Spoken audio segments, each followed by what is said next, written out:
banger. It's Knucklehead Comics Tuesday. It's fucking Tuesday. We got Lay in the building. We got Cap in the building. Cabs can't make it tonight, but he's here in spirit on Lay. My man, just chilling, brother, chilling. What's up, Cap? How you doing? Doing pretty good. Is that and the father goes shamefully? That's my son. And the other guy goes shamefully. Orion goes, that's my father. Choose fear and hate to run your life. Something you can't do. That was wrong with me from the beginning. I was doing it that way. I was gonna go down that path. I worried. You thought it was Grayson? Sorry, got hurt. It's like not him. Not him. Crack his brain for somebody, anybody that can help, and remembers. Freeze. The media. Randall Savage. You're Randall Savage. With his knowledge and all other shit and his capacity to learn. Absolutely. This is the only vegan I'll ever eat is grilled chicken wings, because that's like vegan to me. You know what I'm saying? Because the chicken wings are supposed to be fried, but you grill the chicken wings and you put it in some sauce and give it some blue cheese. Is vegan. That's vegan. Like regular moo cow fuck milk. Put it in some Honey Nut Cheerios. Vegan, because Honey Nut Cheerios is good for your heart. You know what I'm saying? Can I steal the question from Cabs? I got it right. Look at this. I would also like to steal. I would also like to steal. I would also like to steal. You're too late. Wow. I stay loose, I stay hype. I stay loose, I stay hype. I stay loose, I stay hype. I could do this all night, cause I do what I like. Yeah, I do what I like. Yeah, I do what I like. Sipping goose, sip is right. And I go with the flow. Yeah, I go with the flow. Yeah, I go with the flow. Cause I know I'm the show. In the zone, here I go. In the zone, here I go. In the zone, here I go. Yeah, they know I'm a pro.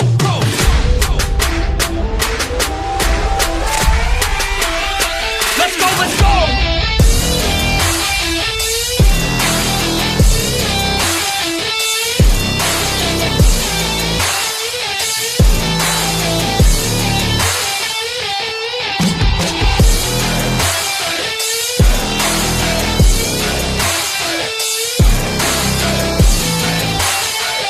Yeah! Let's go! Here I go, I get lit, I get hyped for this shit! Right.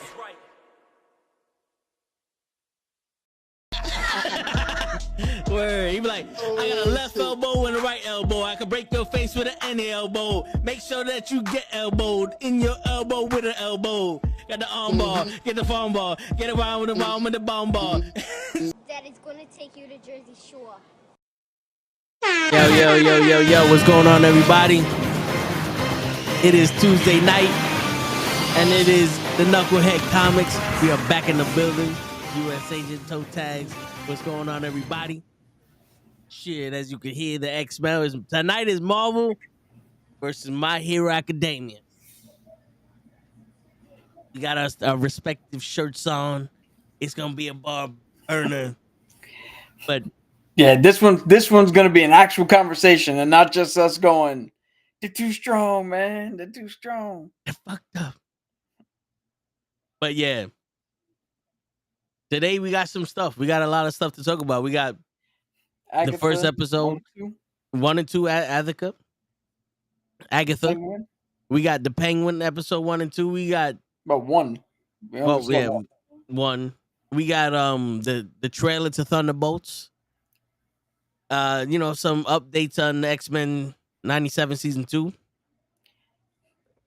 Some a Star Wars update, possible update.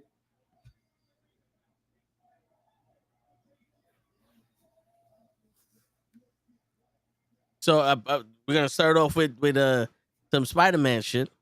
Tom Holland will reportedly reprise his role as Spider-Man in 3 more solo films, Spider-Man 4 through 6, and he will also appear in 3 additional MCU films, including Secret Wars and 2 others. Probably Doom. Right? Probably the next 3 Avengers film is what we could probably say. There's also a thing that Kevin Feige is back in charge of Spider-Man. Like, they're doing this deal, but Sony's not gonna be able to fuck this shit up. Let's hope so. The Lanterns will begin filming in 2025. They still haven't announced their Hal Jordan yet, right? Yeah, apparently, Kyle Chandler has been cast as Hal Jordan in the Lancer series. I gotta. That's what it says here. Somebody says Really? it took them 4 years to realize that something was amazing in WandaVision. This is the dude from Yeah. King of the Monsters, Godzilla. Yep, the father. All right.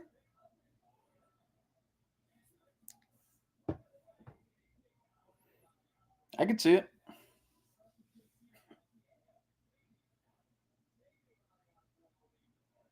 Yo, so apparently there's a comic book slide where Bruce Wayne takes off his mask and he goes, "No mask." Bane takes off his mask and says, "No mask." Bruce Wayne goes, "No help." Bane takes off his gear and says, "No help." And Bruce Wayne beats the shit out of fucking Bane and goes, "I could kill you for what you did, but death would only end your agony and silence your pain. Instead, I will simply," and he fucking broke his back. Break your damn back. He got his get back, huh? Yep. That's crazy. A new Batman game is reportedly in the works for Rocksteady. What Well, I do you know think there's a about new the last VR Batman? game. Is it VR?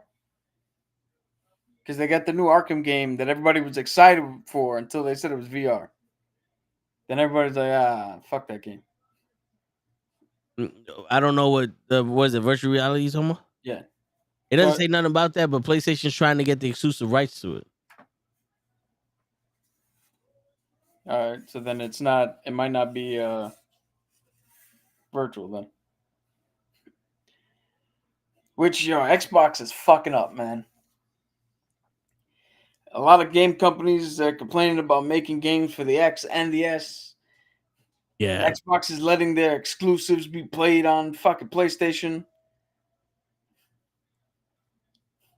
Pretty soon, there's going to be no point to have one. You see, the crazy shit is that we have computer processors in the Xbox Series S and X. Ryzen made them. And there's less hardware in the S because it's supposed to max out, I think, at 1440p or some shit like that. But the thing is, if you make one game and change and be able to change the settings, or have the Xbox change the settings to max settings the way that you would recommendations for your hardware, the games have recommendations in a computer based on your hardware. You wouldn't have this fucking problem. But because you have to lock it and make it a system, now all of a sudden everything has to be different for the Xbox. Do you know that the Xbox is made by Microsoft? That might be a fucking, like, I might have just made a spoiler right here. You know what I'm saying? I might have just fucking told a secret that the National Guard was supposed to keep or something like that. That might be a bigger secret than who killed Kennedy. But Microsoft makes Xbox. Microsoft makes computer software. Microsoft and Apple fight each other over the supremacy of computer and hardware and phones and all this technology. But if you were to pick up a microphone, a USB microphone, and plug it into a PlayStation, it'll work. If you put this same microphone in Xbox, it won't recognize it. Really? Yeah. There's more computer friendly shit that PlayStation won't have than Xbox because they don't want the Xbox to be a computer. Motherfucker, just make one game and have the game go, oh, this is the S? Boom, max settings. 1440p, blah, blah, blah, blah, blah. Yeah.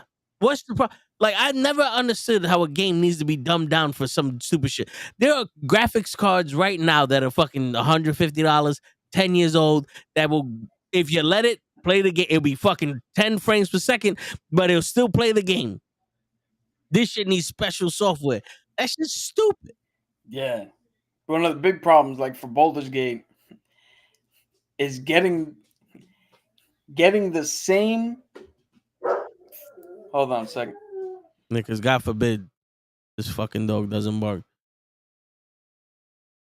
But yeah, it's crazy how they have a requirement for a lesser system. Like, for that, just don't make the lesser system. I know you want people to afford your Xbox and shit like that, but What's the point of getting the Xbox if you ain't got no games for it? And then you can come out with an Xbox, the same exact fucking Xbox, but got little sparkles of white on it, and a bigger hard drive, and then that shit's fucking $500-$600. Come on, man, you're fucking around. All these stupid ass excuses is just fucking everything up. PlayStation has all these exclusive games. It seems like their video output is sharper than Xbox's. They've been having. The only thing they don't have over Xbox is the Xbox Live, but apparently that's not an issue for most people with PlayStations. The shit has a better Blu-ray player, has better exclusive games. Some people like the controllers better. I haven't played a PlayStation in fucking 20 years, maybe. So I forgot how the controller feels. So I'm an Xbox guy, but I mean, what's going on here? If the graphics are better, the shit plays better, it looks crisper. They was actually supposed to have Intel processing on the PlayStation 5 Pro, but they kiboshed that shit. Like, come on, what the fuck? And you're able to take the panels off and buy your own custom panels to make your PlayStation look custom and shit. That's dope. Well, I get stickers for the Xbox. Come on, man. Come on. I mean, yo, listen, it's dope, but still, this shit, you're gonna move away from a console. Why? So everybody plays on computer? So what was the point of you bringing a cheaper console so everybody could buy it? You probably had cheap ass parts. You want to put it together and be like, oh, we can make money off of this shit. Because people don't realize what they got. You got a 4K TV. Why do you need a 1440p Xbox? You know what I'm saying? That's like, it's like Ray showing up late out of nowhere. It's not possible. He's probably someone with My bad. But what's going on, everybody? We back in the building. And I'm only Shit. 12 minutes late. It's okay. All right, show. 4 of those minutes were just the intro, so it's all good. All right, show. Mr. Oh, this don't count. You was getting your hair done and shit. No. My apologies. Was also Shit. me. Every time we're about to do a podcast, someone calls me. So today was a different company. My Listen, apologies. you hang up the fucking phone. You are not available from fucking 9 to whenever the fuck we get off. They want to call you, tell them to call your secretary. Wait, I got a secretary? Yeah, you got a secretary. You with the knuckleheads, right? You got a secretary. Oh shit, yeah. I'm supposed to send all these calls to Lonnie. Lonnie, you're supposed to be picking up these calls. You're supposed to fucking send all those calls to your secretary voicemail. They'll call you back. Shit. Got you. But what's going on, y'all? My apologies for being late. Wait, we got the U.S. agent in the building? Shit. Yep. Bucky's gonna come jump our ass any second now. Yep, and you fucked it up for everybody. Shit, we were saying how Tom Holland is reportedly reprising his roles for 6 movies. 3 more solo Spider-Man movies and 3 more movies in the MCU, including Secret Wars and 2 others. Is that real? Yo, Marvel. When I Marvel saw updates. that, I was like, is that real? Is that happening? That's what I don't it mind says. it. I do not mind that idea though. Fucking 3 more pictures of Spider-Man and then 3 more in other films as well. Well, we knew he was gonna be in Secret Wars. Yeah. Yeah. We have to get the scene of him and I would assume they're gonna have him and Robert Downey Jr. do the stare down. Listen, bro. I'm telling you right now. Spider-Man is probably gonna be the Iron Man of the next movie season. I can see that. I can definitely see that. Yo, I finished watching Endgame today, and I swear to God, every part of that shit makes me want to fucking cry, man. That has to be the perfect movie. Infinity Wars and Endgame have to be perfect movies. The perfect first and sequels. Like that's just fucking masterpiece there.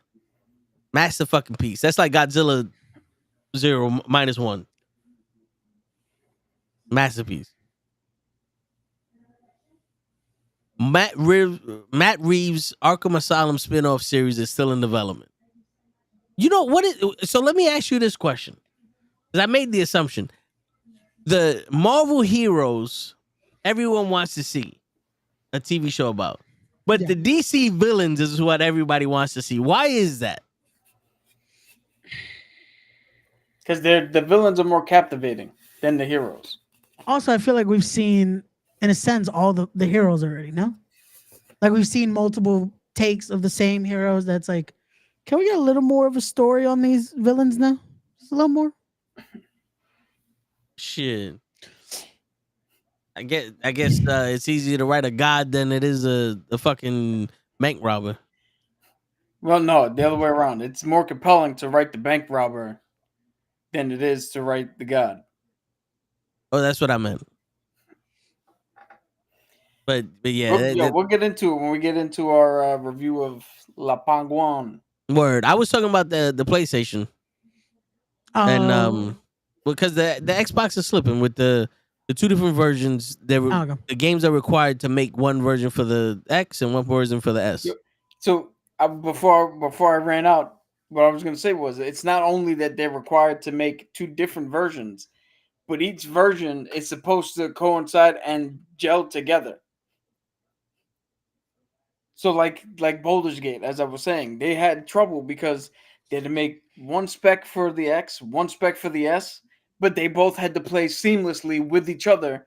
If I had an S and you had an X, and we're playing multiplayer, Got you. that's why studios were like, "Wait, what? What the fuck are we doing? This is Stupid. Because now with the Cause so you know, it's not like how they have for the PS. That's like you have the 5 and then the 4 version. So it's like they have to make what kind of version for these Xboxes? so now? your PlayStation is PlayStation with a disc, PlayStation without a disc. Yeah. Our Xboxes are Xbox 4K 120 hertz Okay. or Xbox 1440p 120 hertz. Ah. Okay. Okay. That's what I'm like. that's what the S is pretty much. It's Okay. a lower tier spec computer Okay. I was that like, wait a doesn't second, want to what? be a computer. Got you. Got you. Yeah. And good. no." I'm saying, and because both players are playing in the same world on the same thing, it's not like you connected to a server and you're looking at your map, and Toe's got his map, so his map plays at his rate, and your map plays at your rate, and you do whatever the fuck you're doing. We have to come to a conclusion where both of us are getting the exact same thing from two different hardwares. Yeah. That's where they're having the fucking trouble. Got you. And the crazy thing is most video game developers are like begging and pleading graphics cards designers like Nvidia and Radeon and all these people to like boost up their graphics cards so they can put more detail in it. Right now, the graphics cards are not strong enough to handle the games that are being made because they're putting so much detail in it and trying to make it look real with the ray tracing and the lights and all the other shit. Like, and then you go, oh yeah, by the way, make a game for our system, which is going to be less than what the computers are, or a mid-tier computer, and then make one for less one, and then they're like, wait a minute. I'm trying to make the best game I can, and then you want me to make this shit worse? Yeah. That's like if your mom going, yo, this is the best rice I ever made. Don't make it that good. And then make one a little less than that so we give it to the children, because we don't want them We happy. don't want to spoil. Yeah. We don't want to spoil them and give them something good now. Dude, it's like that song Ashes from Deadpool 2. At the end of the music video, Deadpool's like, Celine, that was an 11. I need you to bring it down to a 6. And video game companies are like her. They're like, hey, this thing only goes to 11. So fuck off, Spider-Man. Yeah, word. Fucking Xboxes make me a bicycle clown, and they're like, where are our motorcycles, you asshole? Shit. But Eric Prep, I think that's Homelander. Yeah. On the boys season, final season, he said there will probably be. I don't know who the fuck Eric Krep is, but Eric Krep said on the boys' final season there will probably be a lot of deaths, and to that I say, no shit. I was gonna say, wait, I would expect there to be a lot of. There was a lot of deaths in every season. The first 5 minutes of season 1, there was a major death. They die the minute the intro stops. Death. You know that's what hooked me. The fact that A-Train ran through Homegirl, I was like, wait a minute. I would never expect the speedster running through people. So the creator is Eric Krep. Oh, so he don't know shit. Or Krepke, I think. Yeah, he don't know shit then. Why would he know? Yeah. But yeah, Ray, have you watched episode 1 and 2 of Agatha All Along? Of Agatha, I have not gotten a chance to watch the Penguin. All right, so we're when gonna we get to ruin the Penguin for you. No. When we get to the Penguin, I will dip out and then tell me when to In come the back. beginning of the episode, Yes. the penguin is eating food. Nah. God damn it! Why are you telling me he's eating? And then Jey Uso wins the Intercontinental title, Ah, shit! but now he's aligned with the penguin, God, and he has to kill the Riddler. puñeta. No, but it is off of the Batman with Twinkle Toes.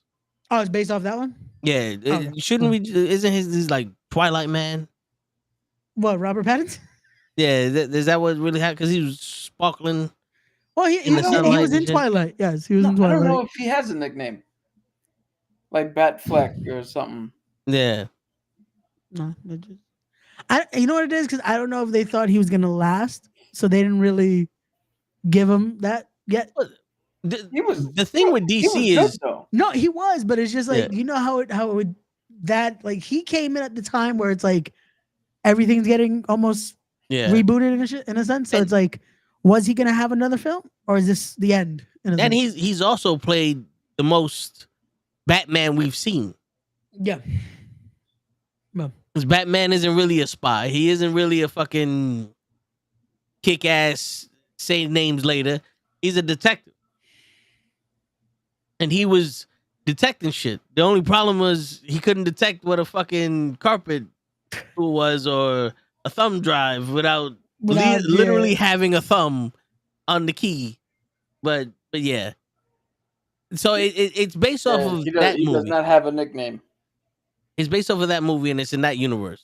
gotcha. Sadly to say, no one stopped for milk. I was really hoping that someone stopped to drink some milk in this episode. But okay, I'm gonna get off for y'all to talk about the rest of the episode. Oh, I will be we're back. not there yet. Oh, Yeah, we're not there. Yeah, I just wanted to fuck with you, right? I thought we were gonna talk about that. So I was like, okay, We're still in the daily news. You have better shit to do. Yeah. I thought we were He gonna wants get to get to that. back 'Cause on the phone. No. Apparently, he books all of his phone calls for when the podcast starts. Yo, if you don't want to be here, Ray, just say the word. I thought we were getting through it because I know the main topic of today isn't even these discussions. I thought the main event was another topic. No, we have shit to talk about. We got the Okay, show cool. to talk about. There's some news. Cool. As someone would say, we have a plethora of shit to talk about. That is usually what I say. That we have a lot of stuff to talk about when I say the rest of the week. So that works. Okay. So what else do we have when it comes to the news? So, Star Wars news. The Rey movie is now on hold, according to sources. Of course. Yeah, but we don't know why. Like, they're not saying that they're having creative differences or whatever.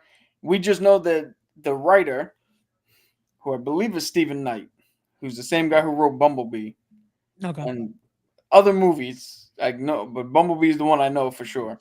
He might have wrote some other movies, but definitely Bumble.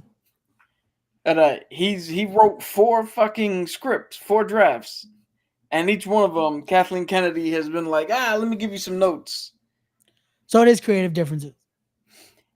They're not reporting it though. That was just in the. They're not reporting it as creative differences. They just said, this is on hold.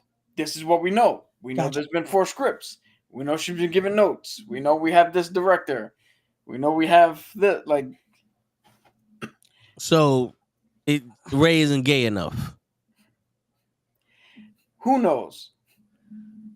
Who knows, man? Because when Kathleen Kennedy comes up and is like, I have notes, at this point in time, I'm 100% willing to believe that Stephen Knight wrote probably one of the best fucking Star Wars movies we would have gotten.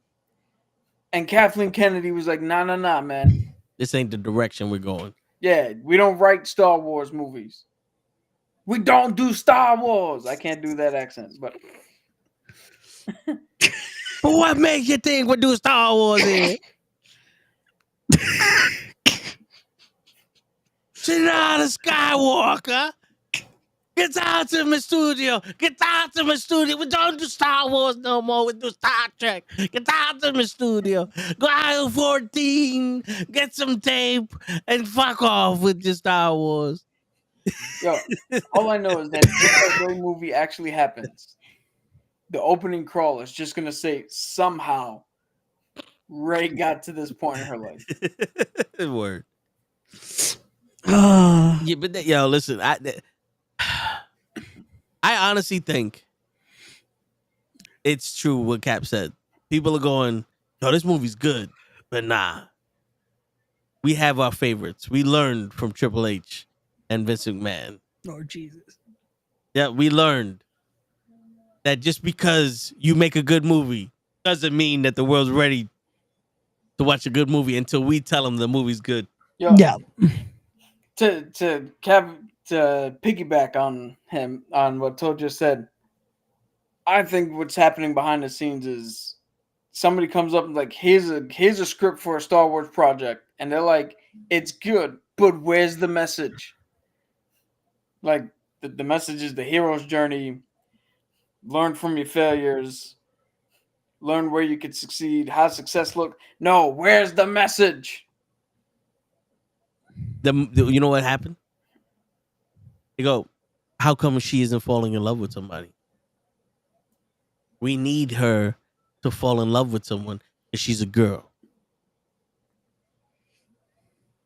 Get a thief. Have them look for the thief. Find Benicio del Toro. Have him do nothing. And they accomplish what they need to accomplish with the thief.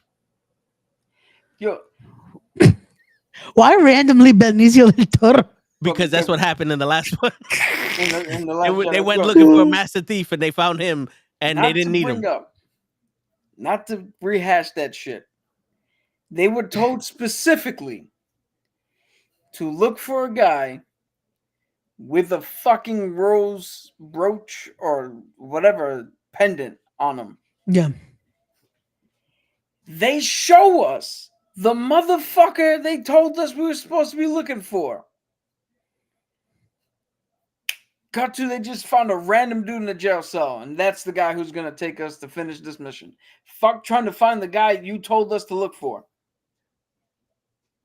Because why would we, right? Why go Just for the subversion. actual person? We're subverting the story. That's Fuck not 'em, that's subversion, why. that's stupid. Basically. But they do want to take up arms and go after YouTube channels because they said that the Acolyte was bad. And they said, oh, if you're saying the Acolyte is bad, you're homophobe, sexophobe, riotophobe, and genocidal phobe. Or whatever, all the phobes. You're a phobe if you don't like Acolyte. And we can prove it because every reason you give us why you don't Acolyte makes sense.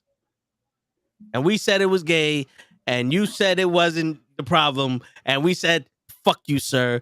We're making it your problem. There's no law that says I can't make it my damn business, and that's what they did, and that's why they can't write the Ray movie. They want a hint of gay in Ray, and he said, I can't do that because she's not gay, and they go, we know she's not gay, but we want people to complain that she's not gay while making it gay. We want to remind everyone that we're talking about Rey from Star Wars. Is Ray a her in this podcast? You identify as a her, Ray? I would like to do clarifications because we're saying the word Rey a lot and it's going to get taken out of context. It's not going to get taken out. You took it out of content. You know, motherfuckers going to take it out of context. My content was perfectly fucking clear. No, I got to make sure it's 2020 mentioned. content. So I got a this is- 4K camera right here of content. Context. X. 48 kilobits of audio here with context. Context. That's what I said. No, but you said content earlier. No, you're playing phone and I'm remember. playing chess. Cap, did he not say content a few minutes ago? Okay, He did thank say you. content. And this is not 4K content I'm giving you? I was using the word context. I All don't right, care what you was using. I'm just shit. You time fat out. bitch come after me. You ain't saying I'm the shit. fuck out. I gotta be the adult here. Okay. Both of you guys are right. Ray, your movie's in trouble. And we don't know whether you stand on the spectrum. So you are giving content, but no context whatsoever. There we go. All right? And Ray's at the free This call. is why we had to give context, because Damien would be the motherfucker to take it out of context. He Well, why'd you understood pick what I that said. name? He Pick the same understood. name. Yeah, he understood what I said. He got confused when you started speaking. He knew what the fuck I was talking about. Shit. You don't see me sitting out here calling myself Kylo Ren. Hey, technically, I had the name longer. Shit. She's a Skywalker. Hold on. When was your name in development?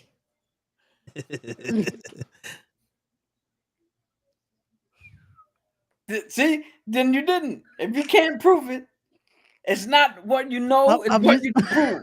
I'm just saying. Yeah, he doesn't even want to say his name. He doesn't want to say his age. I was gonna say I'm 26. When did the Rey character come into the Star Wars universe? 27 years ago. Bullshit. Well, the movies came out like 15 years ago. That's what I'm saying. So But we don't know how long it's been in development. God damn it, Cap! You couldn't just let me have the technicality. And they were using ray guns in the 80s. Oh, now you taking the name of an Australian hip hop dancer who's an Olympian for her own country. Wait, who? Fucked up. No, that's literally her hip hop name is Ray Gun. Damn. Jesus. Damn, Ray, you just taking everything. You taking Gigi's hair, you taking Ray Gun's moves, and you taking Ray from Star Wars Gatum. Shit. I was only going off the name. I don't know. Listen, man. Now we need clarification. I was making all the clarification before we get attacked by Star Wars and Peter. Yeah, for speaking the truth, and they're stupid. Let's keep talking about how stupid they are. But so what they're doing? What's the problem? What is the next TV show is coming out or the Mando movie? The Mando movie, I think, is so. What we do know for sure is that the Mando movie's happening. Okay.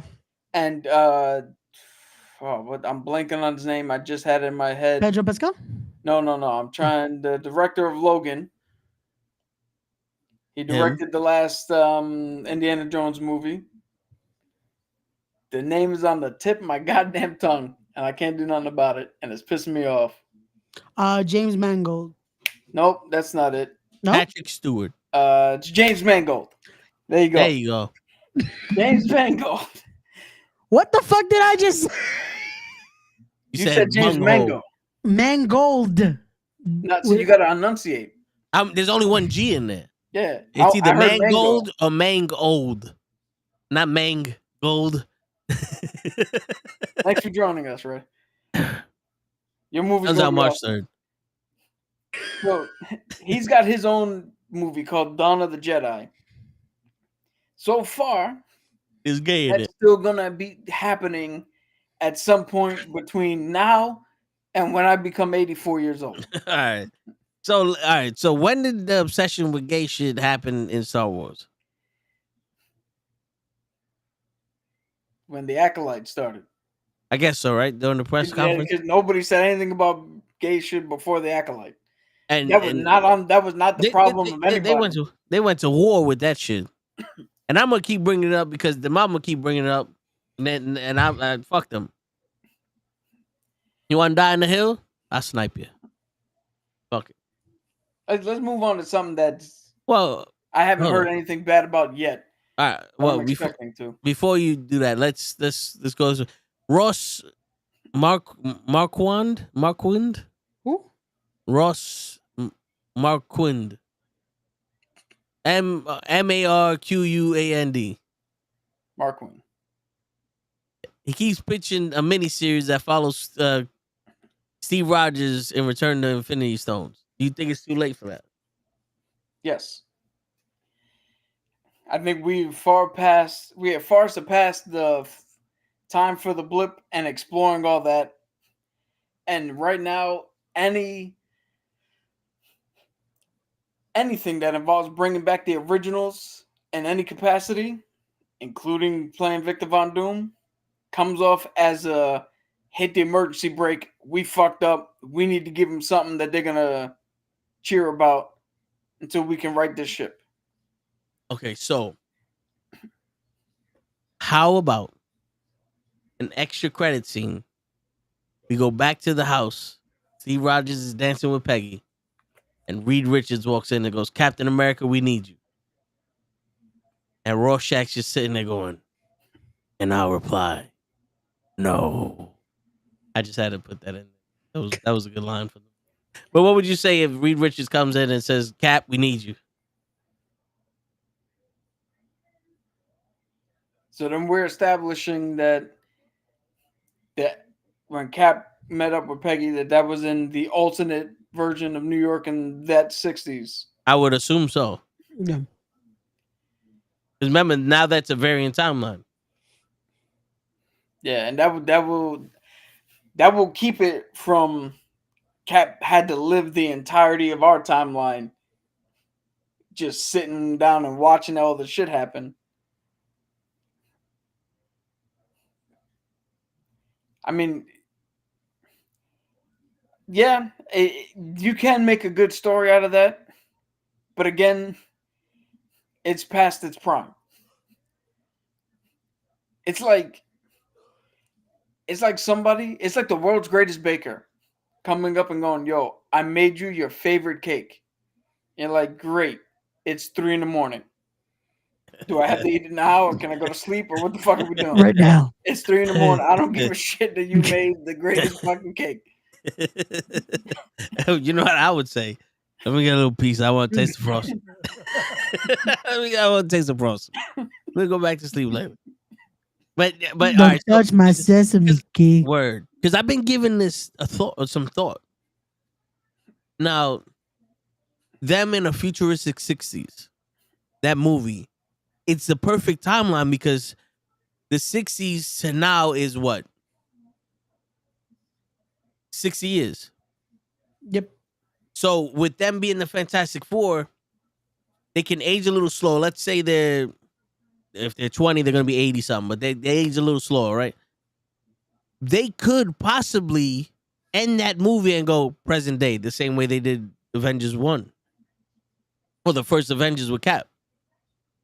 Where now we got the Fantastic Four, but we zoom right into Franklin Richards is getting dropped off to Agatha, and she's watching him, the baby and shit, like, you know what I'm saying? Like, that could be a reason they have Agatha for some reason, or they're in the 60s and they come into this, or just they're so advanced in the 60s that when Battle World happened and they merge all the universes together, they're up to date with the main universe. So it's not like they're man at a time. I think it plays better if they don't know what the fuck's going on. Only because now you got to remember, as the fans watching, we have the knowledge of knowing, well, this should have been Kang. They had a whole different story. They're pivoting. So if you bring the Fantastic Four in and they're like, "Yo, what the fuck is going on here?" It now gives us an opportunity to latch onto something to go, okay, you're going to tell them, so here's our explanation. As opposed to if they know everything, we're going to sit there and be like, so they knew about Kang and the pivot. Not that they knew everything. It's just like the technology, the big difference between 60 years isn't that much of a difference where they're from. Got you. Well, I mean, it's Reed Richards and shit like that. Are you talking like technology wise? Like, yeah, I'm talking about like culture shock. All right, they're not gonna look at an iPhone and go, "What the fuck is this?" Yeah. I believe Reed. I actually want a scene. Now that you bring that up, I want a scene where Reed Richards is looking to perfectly encapsulate the Fantastic Four. Reed Richards is looking at a new iPhone or like a Google that I got, and is fascinated. It's like, "Oh, what's the specs? What's the screen? What's this doing? What's this da da da da da?" And Johnny Storm comes up and goes, "Oh, I can unlock it with my face? Cool." And he's already mastered the shit. Reed's too into the weeds, and Johnny's like, "Oh, all right, this makes perfect sense. I know how to use this." Yeah.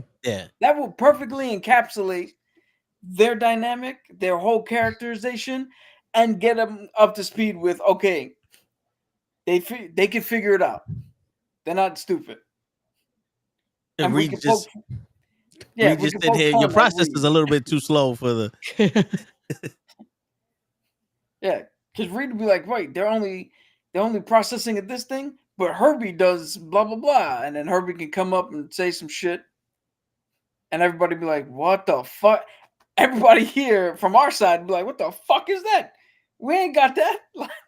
Word. And Reed Richards like, let me guess, you don't have flying cars either. Like, no, we don't. What?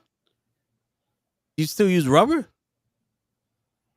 You know, because that's what tires are made out of, people. Yes. I need some validation. Just to remind everyone. Gluten-free, free range shit you're used to. Yeah, the vegan shit. Although technically rubber comes from a plant, so it is vegan. Tatiana Maslany turned 39. Hey, Nice. welcome made to the it. club. You know what? I've never, ever fucking said this to anyone, ever. But for you, She-Hulk, you're never going to hear this. You're never going to see this. Even if we fucking tweet this out to you, you're probably never going to, you're never going to see this. When did she turn 39? I think yesterday. That's true. From a September baby to a September baby. Happy birthday, my queen. There you go.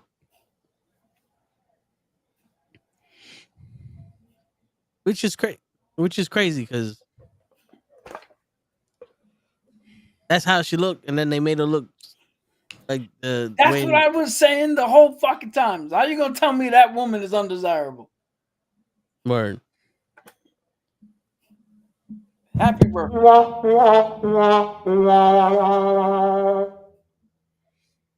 Well, on a brighter note, X-Men 97 season 2 is supposed to be much darker than season 1. Ooh. And have 9 episodes. Oh. The show even eat food. Right? We couldn't get a little more? 9 episodes. But does she even eat food? Supposedly, Hey. how you think she turns green? Hush your mouth about my future ex-wife. Yeah, Damien.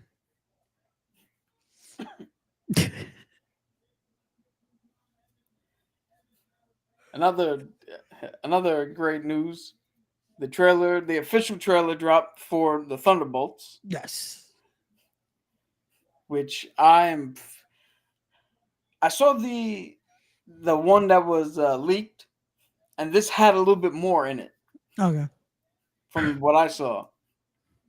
Because I guess what was leaked wasn't like the full shit. I'm fucking ecstatic about this. Like, I'm hyped. This has, I think, a great portrayal of U.S. Agent. Yep.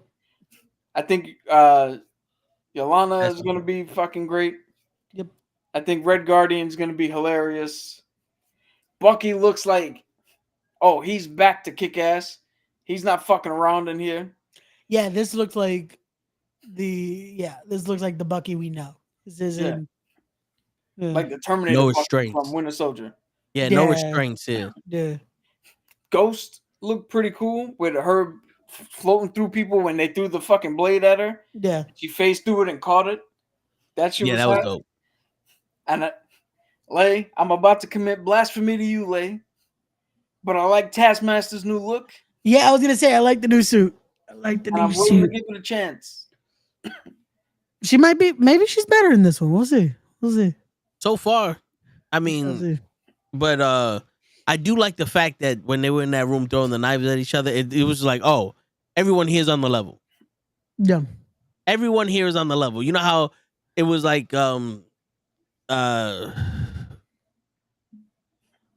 shit. The Black Widow and Hawkeye were like similar levels, but you knew that if it came down to it, Black Widow probably kill everybody. Yeah. This seemed like everyone in that room can give it to everyone in that room. Like, this is gonna be the battle of the tough guys. But that's okay. That's not how I saw it. I saw it as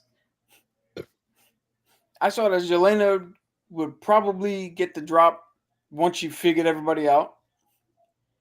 And as per usual, this version of U.S. Agent, kind of like his counterpart in the comics, is in over his head. And he might be able to hold his own once he figures it out, but it's going to take him longer because he's going to see the phasing and be like, what the fuck is that? He's going to see Taskmaster do something like, what the fuck is this? I had to take a fucking needle to keep up with fucking bitches from Wakanda. Now this bitch is phasing through walls. The fuck's going on? Someone help with this. What the fuck is going on here? Yo, and I don't know if y'all saw that, but I was on a very important call. What's his name? The Russian Captain America, Red Guardian. Yo, Yeah. he got brolic. Yeah. He got in better shape for this one than the first one. Well, I think this time he's not. It wasn't in between this and Stranger Things, Things. so he might have had time to actually get into the role. So for the Black Widow movie, he had to be like that because he was supposed to be Retired. in hiding, retired, and all that shit. Oh, okay. That makes So sense. now he's back, kind of like No, Jack. he believe he's going to start working again. So he's. Yeah. But if you saw, I don't know if you guys saw him as like evil Santa Claus. Well, not evil, but like redemption Santa Claus. He looked jacked in that movie.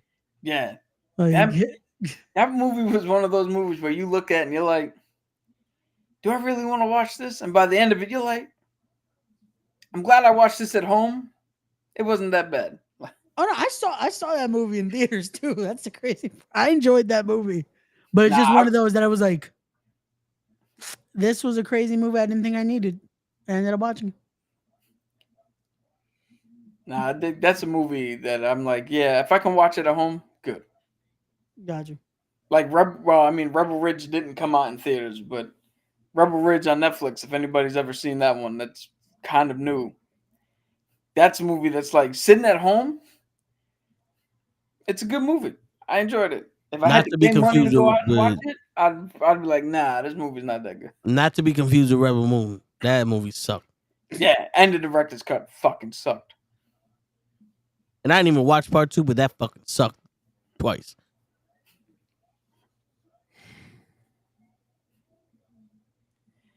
So, as we're sitting here talking about Krampus? Oh, Krampus is the demon side of Christmas. Yep, that is like if you disrespect, who goes around and puts people on lists and gives gifts and all that. Krampus is the demon who comes for the kids who get cold and that fucking stuff. Yeah, basically, if you disrespect Christmas and all that, you're gonna get a visit from Krampus. I don't know, Damon. You said Queen of the Damned was one of your favorite movies. So yeah, also Krampus is a fucking great movie. So we gotta watch out for your taste in movies. Damien's takes are a little wild on this. Is there any Blade news? Is there any development on that scenario? No. And at this point, no news is just no news. Yeah, at this point, it's like it's not a good thing. News, it's not a bad thing. It's just like I feel like this movie's not happening at this point. I will not believe anything till this fucking trailer pops out. Like it's just gonna be a random. Like when we see the Thunderbolts, watch. That's when we're gonna finally get coming in the near future because they won't even have a date. Coming in the near future is just gonna be Blade. They're gonna come out with a movie with a sword and be like, "This is Blade." It's like no. That is a Blade. No. This is Blade. But it's just a sword. This is the movie Blade you wanted. Yo, they can't write a movie with a black dude in the lead dealing with vampires, except the director of Black Panther and Killmonger himself just did a movie about a black lead who's dealing with fucking vampires. It can be done. It's coming out next year in March. It can be done. And somehow we couldn't get Blade. I've seen the trailer. Yo, they took Blade off of the Marvel website. Yeah. Because they used to have the... Oh, no. All right, so it's still saying November 7th, 2025. Bro, there's no way. Hold When on. is There is a way. 2025. yeah, If it's next year. you get 2025. what the fuck's the Tyler Perry? You give him $30 million Yeah. and 2 weeks, and he'll shoot a movie. I don't want to Look see it Michael up. J. White fight His this girl movies. again. Huh? I said I don't want to see Michael J. White fight this girl again. That's what Tyler Perry movies are. It's always Michael J. White arguing with the same chick, and then a different subplot. Well, wouldn't you argue with Hey, don't act like you don't want to see I Could Kill Vampires All by Myself, him? or Uh, or Why Did I Get Bit? No, the name of the movie will be Medea. I carry one too, nigga. With just her pulling a blade out her lip. nah, it's gonna be Here goes Medea. vampire Motherfucker's still trying to ice skate uphill. Two. We got vampires all of a sudden. Like, And the uncle be like, you won't suck on something. You know, you won't suck on my neck. You know what I'm saying? Him. But she, all right, so next news. Hooray. Oh shit, we got more. Marvel boss Brad Wonderbaum. Winderbaum? Winderbaum Okay. wants to make a Ghost Rider Disney Plus series, the Danny Ketch era of Ghost Rider. Ooh.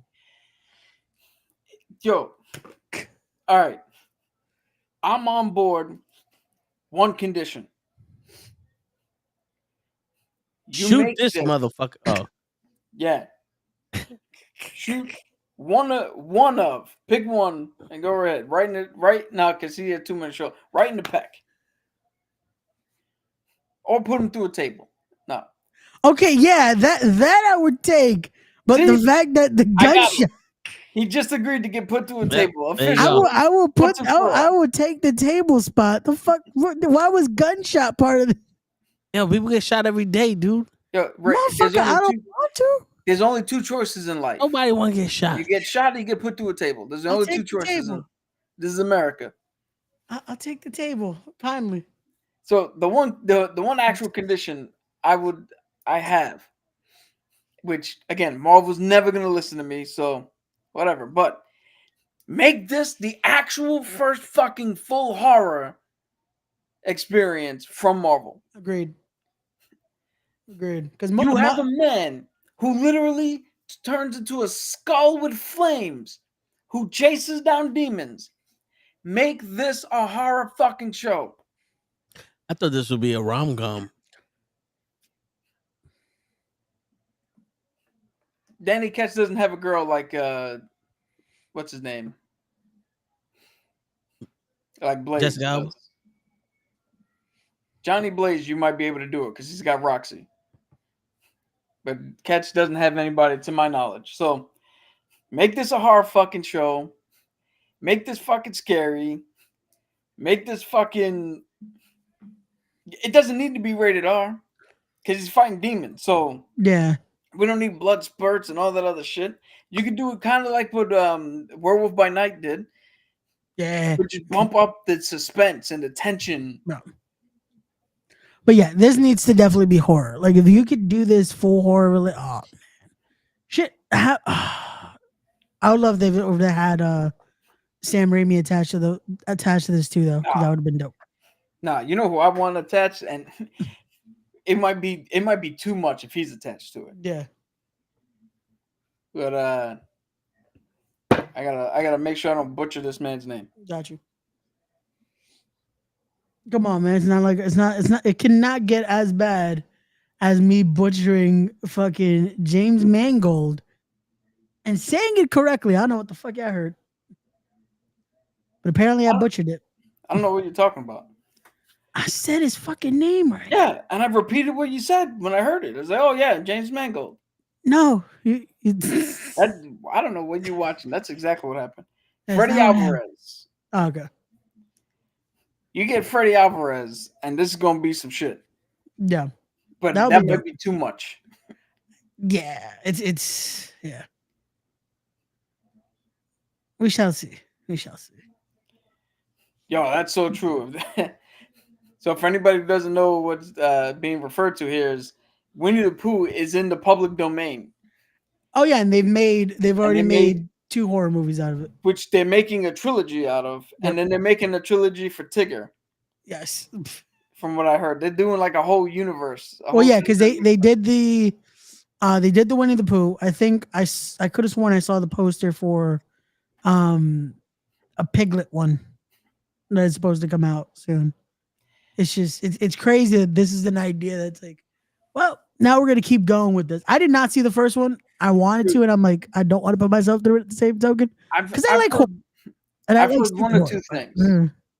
I've heard either these movies are horrendous, Yeah, or they're so horrendous that's kind of that good. it turned the corner. Yeah. It's, and that's what I want it to be. That's like, oh my god, this is so bad that it's kind of good. But I don't know, because I feel like either this has to be super gory, which I don't mind. I like a good gory horror movie, because fucking that's why I like Terrifier. You like a good gory movie? Yes, bro, man. If it's like You that said you gory, like a boring movie. no gory, like when it's really like that crazy. No, I haven't seen the blood and all Terrifier. that. Is it good? The first 2 are great. The second one is as gory as it can get, and apparently the third one's supposed to be worse. They said that it puts Freddy Krueger to shame. Yeah, because Freddy didn't do crazy shit like this, bro. Are they on have anything? you ever heard the phrase They're on "salt on the Peacock. wound"? Like this shit gets to that level. Sailor Moon? Salt on the wound. Oh. They took it literal in this. I'll be right back. But they didn't put no lemon juice in razor blades. So I can Oh, they watch the did, though. first. They I can did. watch the first one. I'm gonna add that to my stuff. Watch the first Terrifier. Hey, Winnie the Pooh, Blood and Honey is also on Peacock. Oh, the Winnie the Pooh? Yeah, we were just talking about that as you stepped away.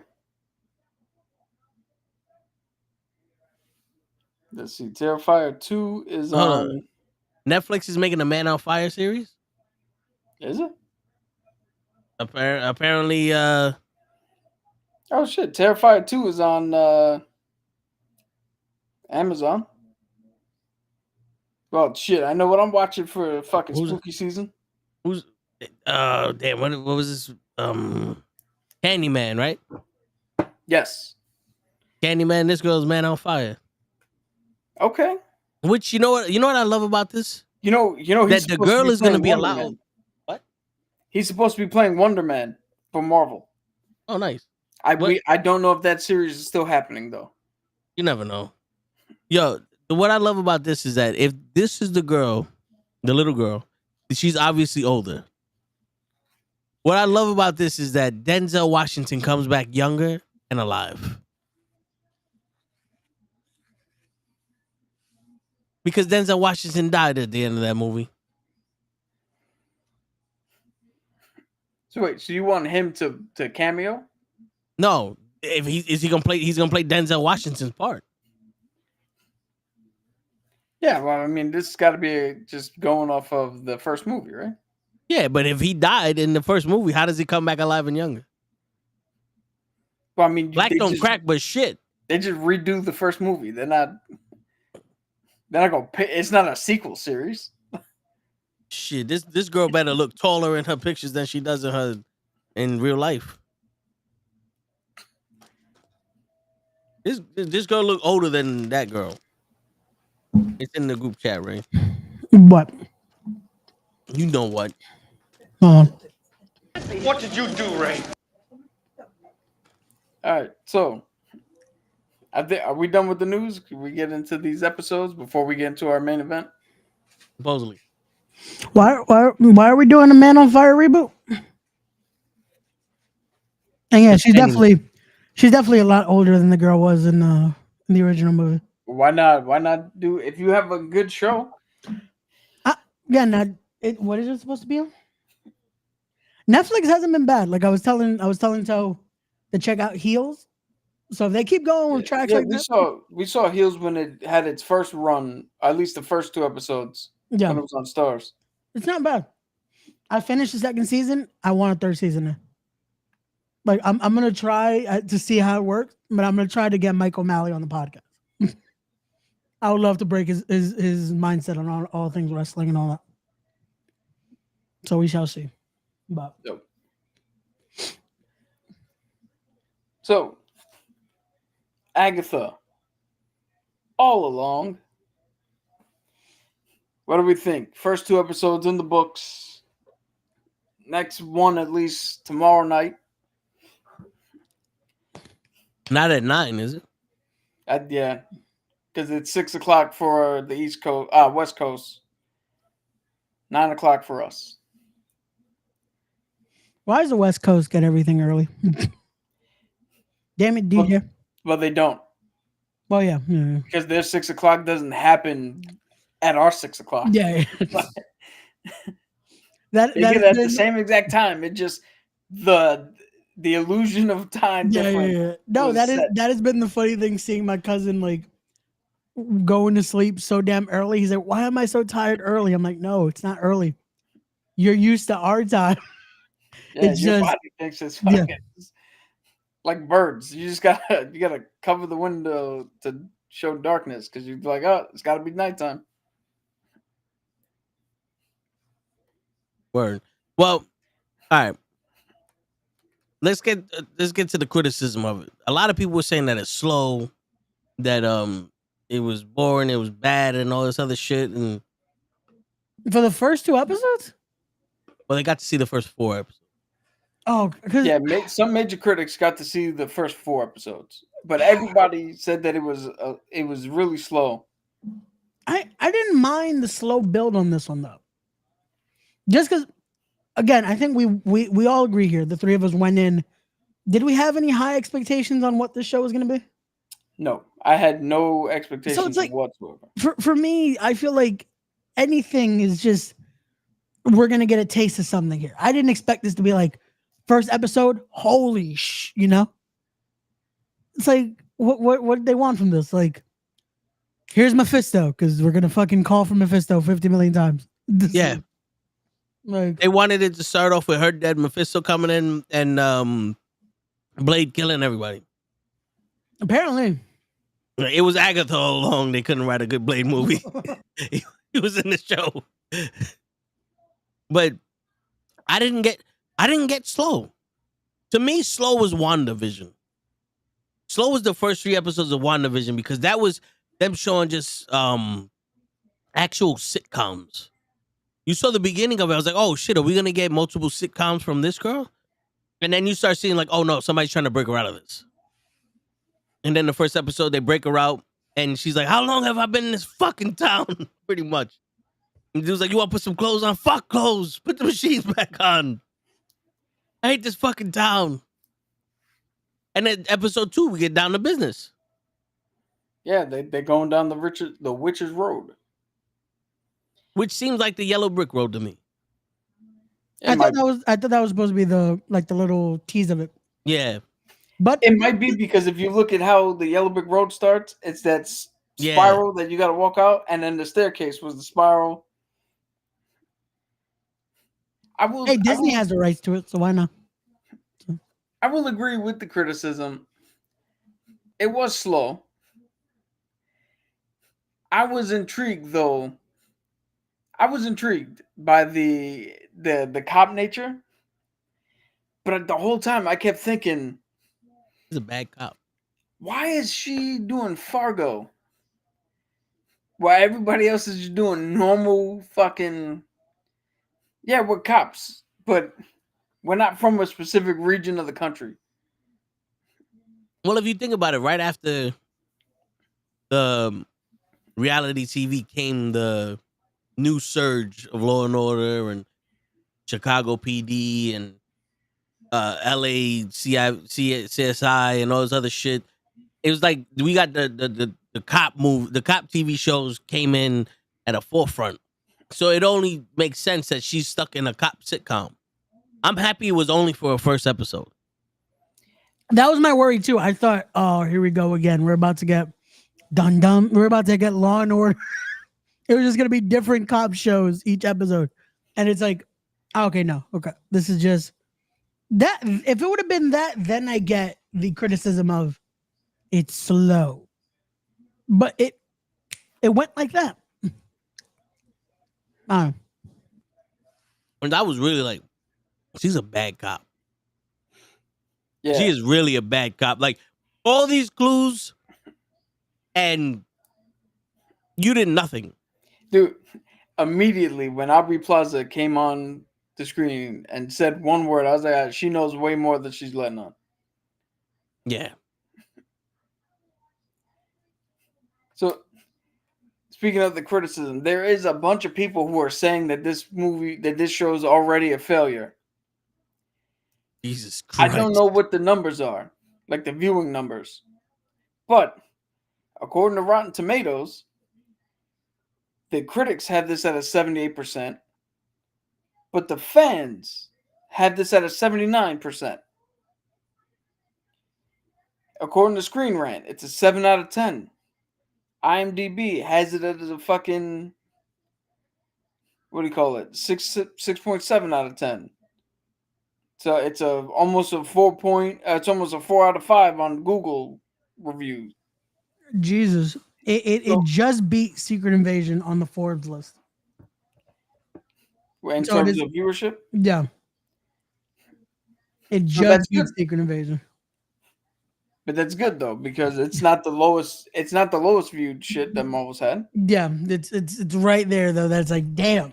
And people who have seen it are not that bad on it.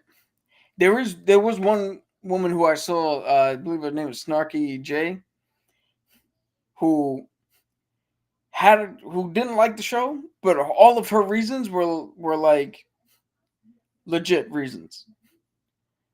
None of them were like the shit that people are gonna spew. You know, they weren't bullshit fugazi reasons. Every single thing she said, I was like, yeah, I can see that.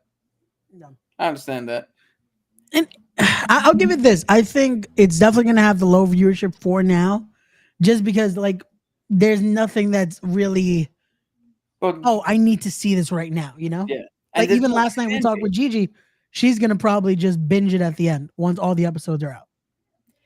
But who's the fan base?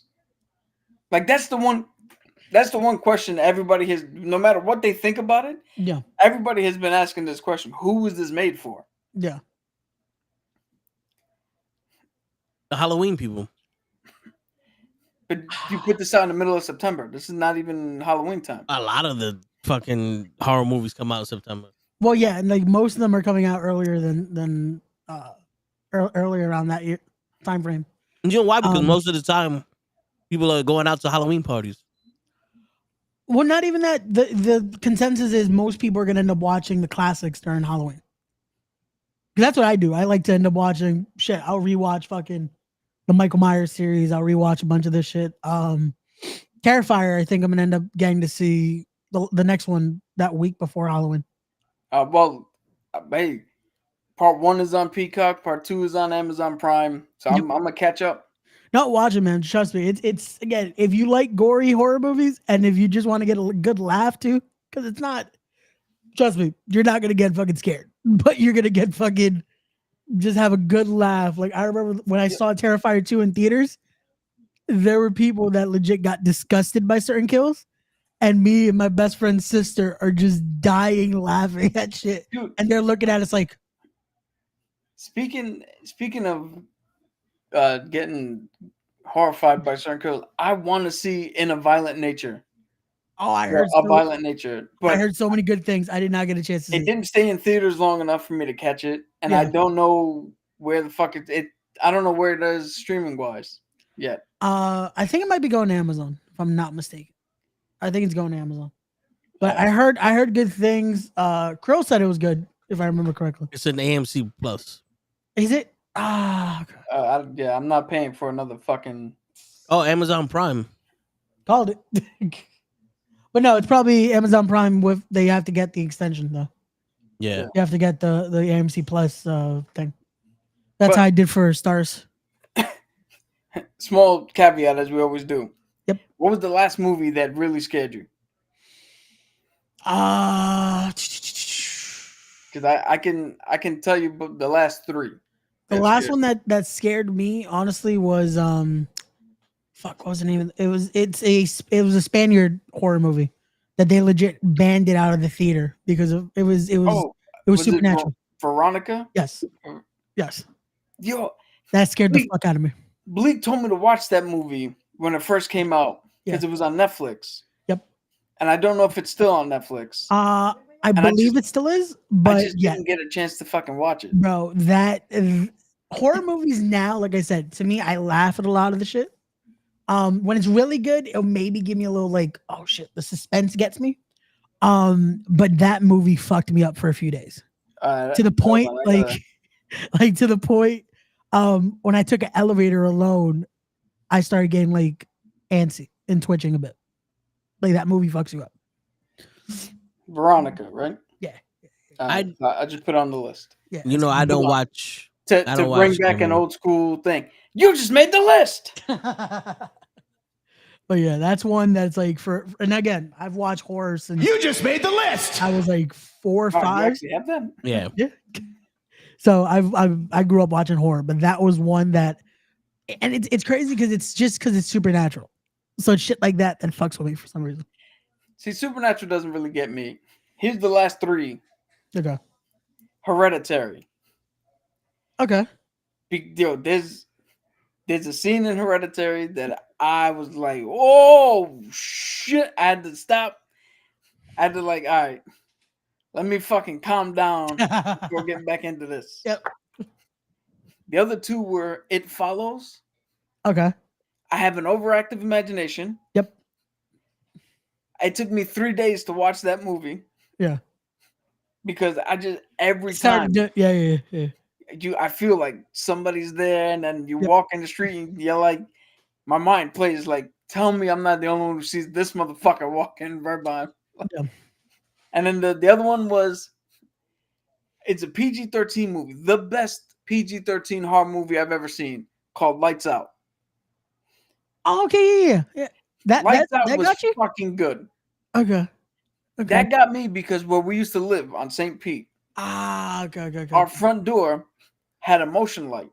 Okay. So yeah, it's kind of. So you would walk up, it would light, give you a chance to find your keys, put it in the thing, open the door. Again, my overactive imagination.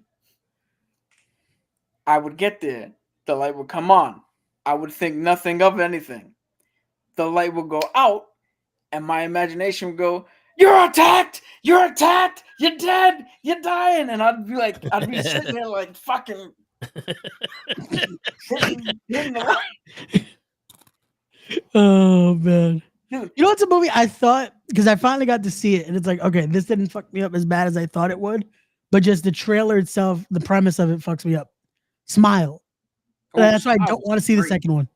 I don't want to see the second one because I'm like, the first one was so just like, that's like I'm okay.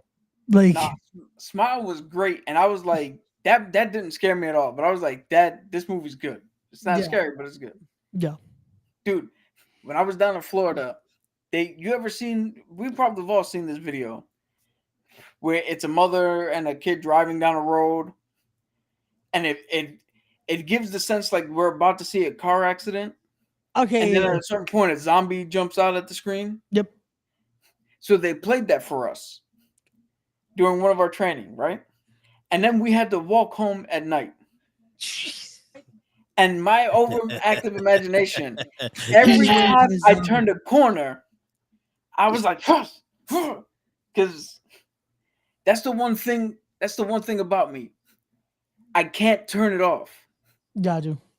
So I'm constantly thinking of stories, thinking of, dude, you saw the fucking Mask? Yeah. I had to stop myself when I came up for the idea for my cosplay, right? For Comic-Con. I instantly came up with a whole story as to why I'm not Steve Rogers and I'm not John Walker. Why I have this particular costume. I had a whole fucking thing, a whole backstory to explain. And I had to stop myself because it's like, Vic, nobody gives a shit. You're not going to get to Comic-Con and impress somebody because you came up with some dumb like, nobody's going to care. they're only gonna look at your white skin and see your U.S. agent, be like, oh look, there's a Trump supporter, and I'm like, I'm not. It's not the point of this character. Like, I got a whole different argument to fucking get into. And they're gonna see me and they're gonna be like, oh shit, Martin Luther King. Jesus. So, what was the last movie? What was the last horror movie you saw that scared you? Shit, Probably all of them, because you don't watch horror movies. I don't watch horror movies, but like scared me in the movie theater or scared me afterwards. Whichever. The last one that actually scared me in the movie theater was It. Okay. And that was when he popped up out of the projector.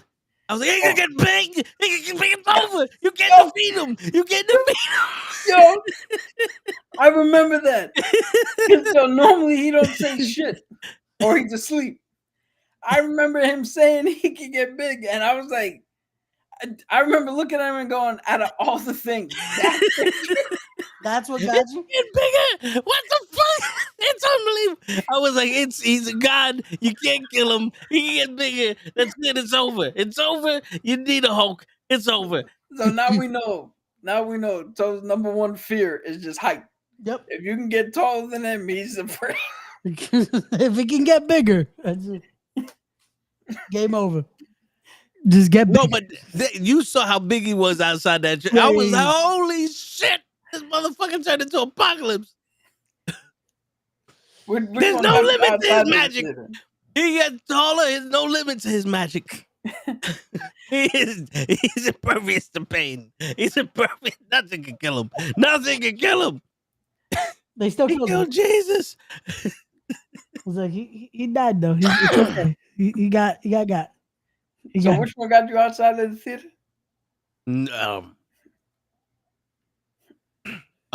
When I was a baby, probably. Like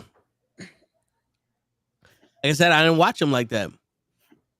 I started watching horror movies when I started thinking they were funny. Okay. I remember the first time I actually saw Halloween, I was like, this is just a nigga that I don't want to get fucked with. Why is everybody fucking with Michael Myers? I love that realization of just like, leave him alone. He would have never fucked with me. I'd have been like, what's up? And boogied. It was like, that's my nigga. Nah, man, because wait, what did the neighbors do that they got killed? They weren't fucking with him. They were just trying to fuck. No fucking on his watch. You got me married. Yo, that's the number one rule of a horror movie. You have to be a virgin female in order to beat the shit out of the supernatural being. Well, yeah, if you're having sex in a horror movie, you're dead. Like, that's Yeah. it. It's coming and going. Which is funny, because I just said that It Follows fucked with me. That whole movie is about that. Yep. And then if you watch this podcast, you know where I stand on issues like that. Yep. So it's just hilarious that I was like, oh, nope. Mm-mm. I'm gonna get caught out here. I ain't gonna. That's why Cap went celibate. He's like, nope, that's it. You ain't gonna have invisible people follow me around, bitch. Like, He just raised the price. That's why he's celibate. Yeah,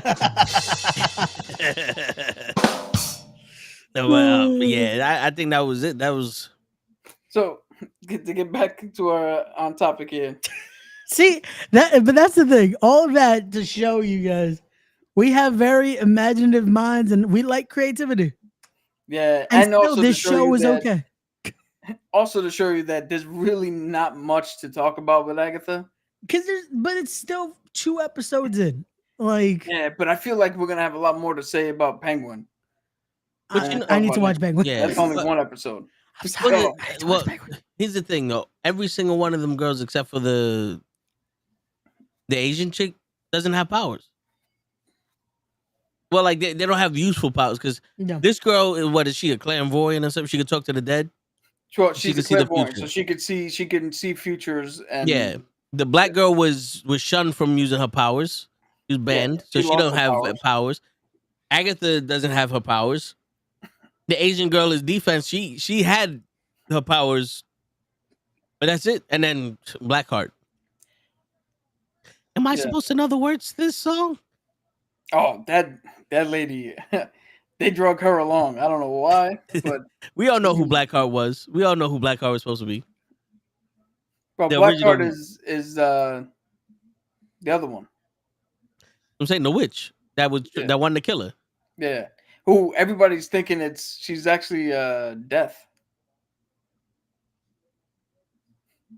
Like the Death that Thanos and Deadpool are supposed to be in love with. Oh. That's not Helen. Hela? Helen, yeah. No. She's just the goddess of the underground. Yeah. Technically supposed to be Loki's daughter, not Thor's forgotten sister, but they retconned it. But maybe they forgot that that's Loki's daughter, or maybe Loki had a kid when he was too young, and Odin was like, you know what, we're gonna raise her like our own. Loki had a kid so young Mhm. that she superseded Loki and Thor. Yeah, because Odin force. Yeah, time is a circle. It's a circle. Year 1, she's a baby. Year 2, she's a 40-year-old woman killing everybody. I will say this though. There was a whole thing. I saw somebody turn around and make fun of the fact that With our because wrestle for life. Yo. the kid the kid is gay, and they're like, oh, there's another bastion of masculinity and blah blah blah. I was like, And- what kid? The teen. That's Who- how much I didn't give a shit he was gay. I forgot that he was gay. yeah. I mean, who gives a shit? To be honest, it didn't subtract from the story. I'm intrigued by why he can't say his name, or why that's we something. can't hear his name. I think he has something to do with Wanda. He might be Wiccan. Ooh. Her son? Yeah, one of her Wait. sons, because her Okay. son Wiccan is gay Okay. in the comics, so he might be Wiccan. But I brought him up to say Well, Liam. he had that scene when he was talking to the girl from SNL, where he was like, "Oh, but you got sued for this," and like he almost blackmailed her to join the fucking coven. I was like, "Yo, that's some badass fucking move right there." Gotcha. Like he's Yeah. not a punk. He'll step up. Then immediately they made him run around like a doofus when the Seven showed up. But I mean, can you blame him? Yeah. That shit running after you, unless you're getting taller, unless you're getting bigger from a projection, Like it. I just, they ain't no fighting back.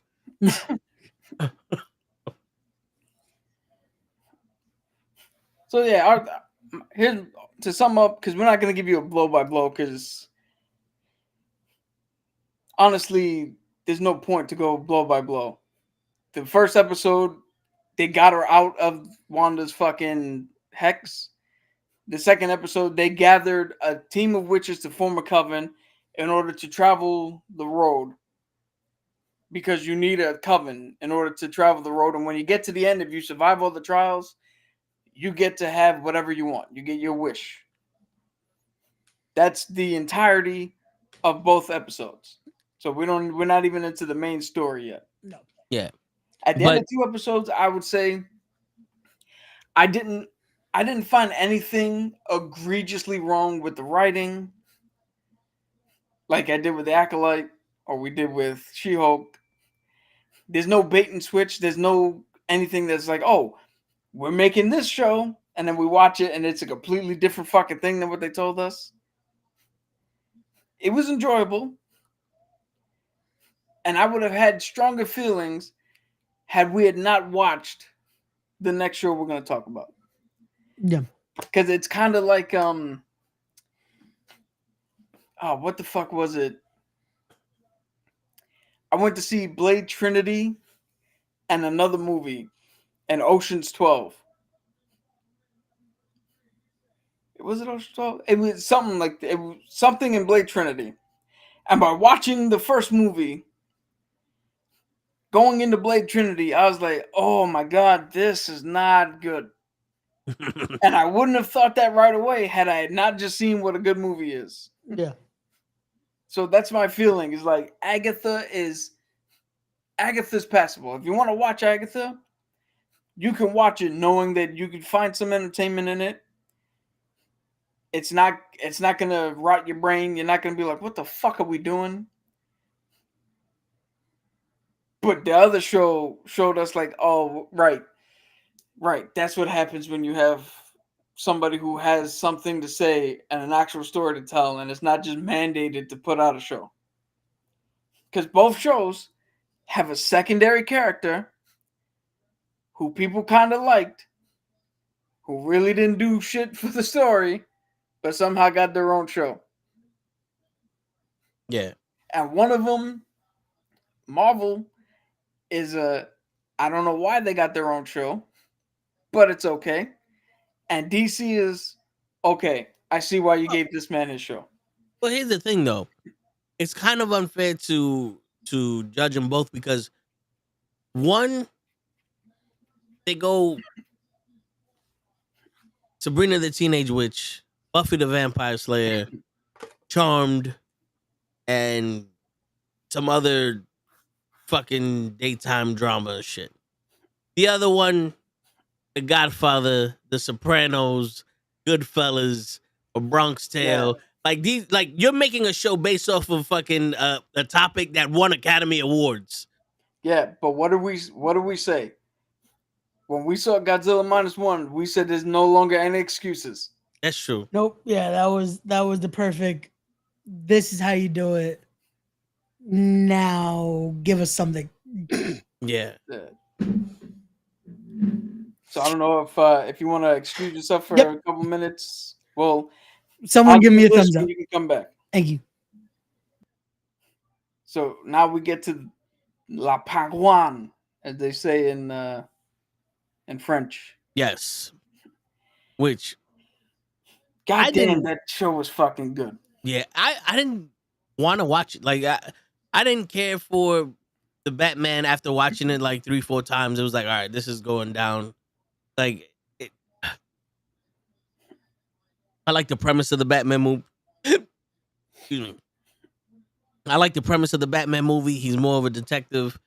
You know, he's more vengeance and all that other shit. Is year one, blah blah blah. But seeing that Batman kind of like over and over again, it's like there's so many things you could take away from it. Like they didn't do this, they didn't do that. But then you watch Penguin, and this is basically Penguin year one. Yeah. You know, and you say, you go, okay, I know who Penguin is, or who he's supposed to be. Now we get to see how he gets there. But he starts off there. Like, this is where he starts off a king, and he just needs the crown. Yeah, he just needs a kingdom. Yeah, instead of for he's a king, and he needs to learn how to be a king and learn. It's like, in the movie, he's Batman, but he needs to learn how to be Batman and Bruce Wayne. Penguin is the Penguin. He just needs to get these niggas out the way. Yeah. And now we get to see how he gets these niggas out the way. Yeah, it was well written. It was well acted. There's one complaint that I heard, that this doesn't feel like a Batman show, and he didn't feel like the Penguin.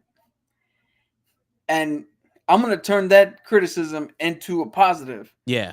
And the fact that it doesn't look like you're watching the Penguin. It feels like you're watching, like somebody's like, yo, I have a dope ass show. This is what I'm putting in it. And his show is so bulletproof, it doesn't matter that you put the Penguin in it. Yeah. It's kind of like Godzilla -1, where you're like, oh, we have a good movie. And by the way, there's a 150-foot lizard Yeah. destroying shit with atomic breath. No, seriously, yeah. And they thought about everything. Because, not for nothing. If you're supposed to be one of the big bads for Batman, you got to be a bad motherfucker. And when the boss's son disrespects you and you just fucking shoot him and kill him and go, now I got to cover up the body. And don't give a shit. Yo, that's a bad motherfucker. There was that scene where he's carrying him down the steps and he's like, what the fuck am I carrying this dude? And he just threw the body down the steps. That's what right before he threw, I was like, just throw the body down the fucking stairs. He's already in the bag. It's like, shit. That's a fucking heavy ass body. Throw his ass down the stairs. He said faster. Now, are there criticisms that I have for the show? Yes, but those criticisms are a me thing and not an actual criticism of the show. Yeah. I just don't like. I just don't care for trying to humanize horrible people Well, you and know what trying I to think. follow them as the protagonist of their story. Well, That's a me thing. well, you know what I think it is. I don't think they're trying to humanize him. I think they're trying to give him that last shred of humanity, so you can follow him through this, and then when he fully turns, then the shred of humanity is gone. Oh, yeah, that's You know what I'm saying? Just so like that, because like he idolized the guy that took care of his city. yeah. What was it, Bumpy Johnson? Is that's Yeah. the one from American American Gangster. Gangster? Yeah. You know what I'm saying? Like that, like he aspired to be that. So there's that humanity there where he has that, I just want to take care of people that take care of me. And then it's so far into it's like, I can't take care of nobody because all you motherfuckers are scumbags. You know what I'm saying? Like you see him turn into who he really is and not who he thought he wanted to be. Yeah. Other Because everybody already criticisms, I said don't he's like full of shit. Huh? Everybody in that show already said he's full of shit. Yeah. Except his mom. His mom was like, no, she did call him full of shit because she's like, you didn't fucking regret it. You did that on instinct. You didn't do that because he made you mad. You did that because he disrespected you. Yeah. I didn't raise no pussy. Which, yo, that was something unexpected for her to go from, oh, this is just a fragile old lady to no, this is I'm gonna put the fire in your ass because you need it, you son of a bitch. It reminded me of Mom. A little bit, yeah. You killed him because you wanted to. Why you fucking so? You right. You right. Because that's Mom. Like, yo, don't bullshit me. Bullshit who you are. Don't bullshit me. We know why you shot the nigga. Shut up.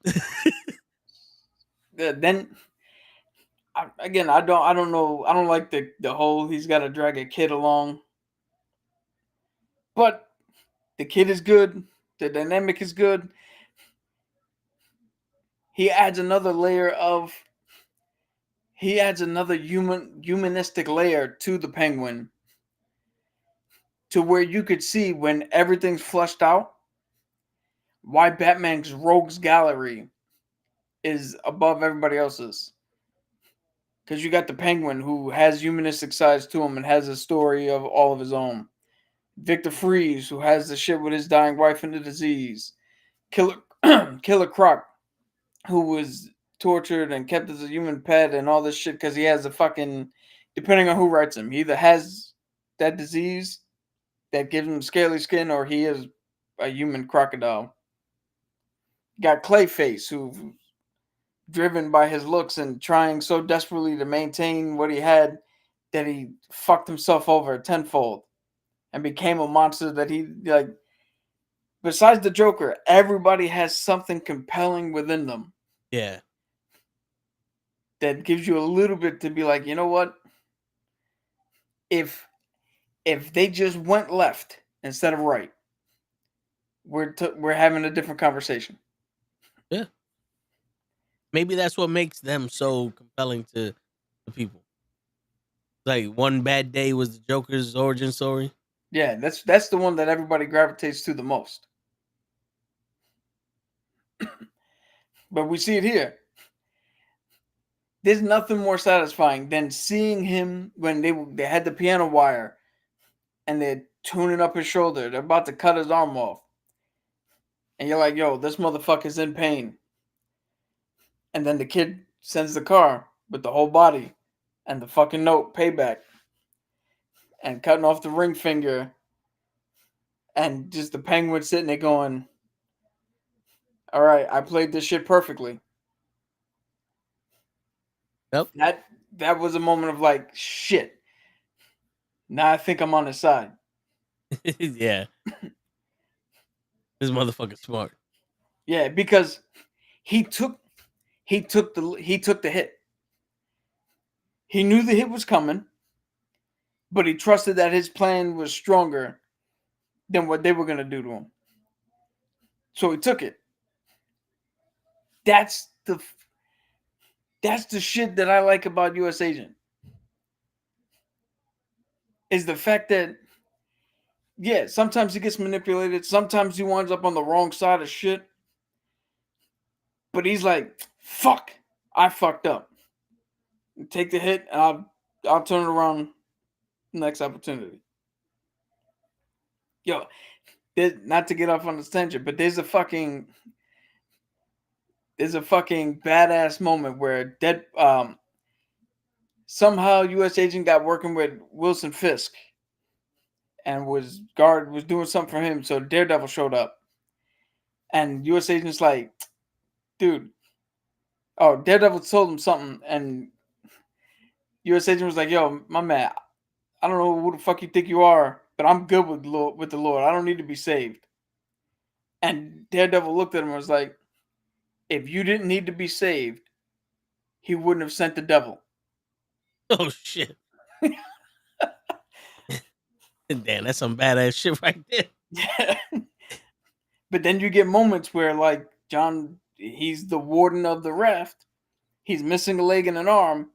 Shit goes down, and he's defending his fucking guards. He's defending the raft. He's beating fucking villains with a missing arm and a missing leg in a wheelchair.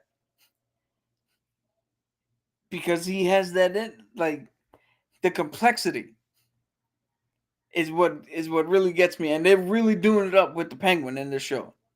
Yeah. The multiple layers are fucking hidden. Not hidden, hitting. And it's really fucking good. And I'm surprised, to be honest. So how close is this character to the actual comic book character of the Penguin? Besides the look and shit. Not it depends on who writes him, because a lot of the times he's depicted more literal Penguin. He's shorter, he's rah, rah, Batman, he's more comedic. Sometimes he's more gangster. It all depends where on the scale that you want to go with. Like the Adam West Batman, when it was Mickey from the Rocky movies who was playing Oswald Cobblepot. He's a good Penguin if you want the overall old school comic book. This guy is a good Penguin if you wanna sit there and go, yo, comics are not for kids. We could tell real stories. This is the Penguin you need. Mm. Much like Christian Bale is probably the best Batman. If you want to tell a real grounded story, this is the Joker he would need. The Penguin he would need to go up against. Give me 1 second. I'll be right back. Yeah, and the fact that it is more grounded makes me just wish that the Riddler was more grounded. Because I don't know where they got the look for the Riddler. And I don't know why they made him on the spectrum like that. But I think if he was more of a genius, or he was a former detective, that the Bat probably fucking got arrested and he wanted payback or some shit like that. That'd have been dope. If I'm not mistaken, I know in the cartoon he was a video game designer or some shit. But when it comes to the Penguin and them having this mob aspect and there's a family going after family, you don't really have to go, where's Batman? Because one, Batman ain't gonna give a shit about the mob hitting the mob. And two, he has other things he has to worry about. The same way Penguin has other things he has to worry about. So they're not really on each other's minds. You know what I'm saying? Like when he met Penguin, Penguin was just a drug dealer at a club, and he didn't give a shit when he was looking for the girl. When he was with Catwoman, it was like, this guy's a low level fucking guy. We don't have to worry about him. We're going after the big dude. And then he's gonna make himself big enough for Batman to go after, and then we'll see how that works.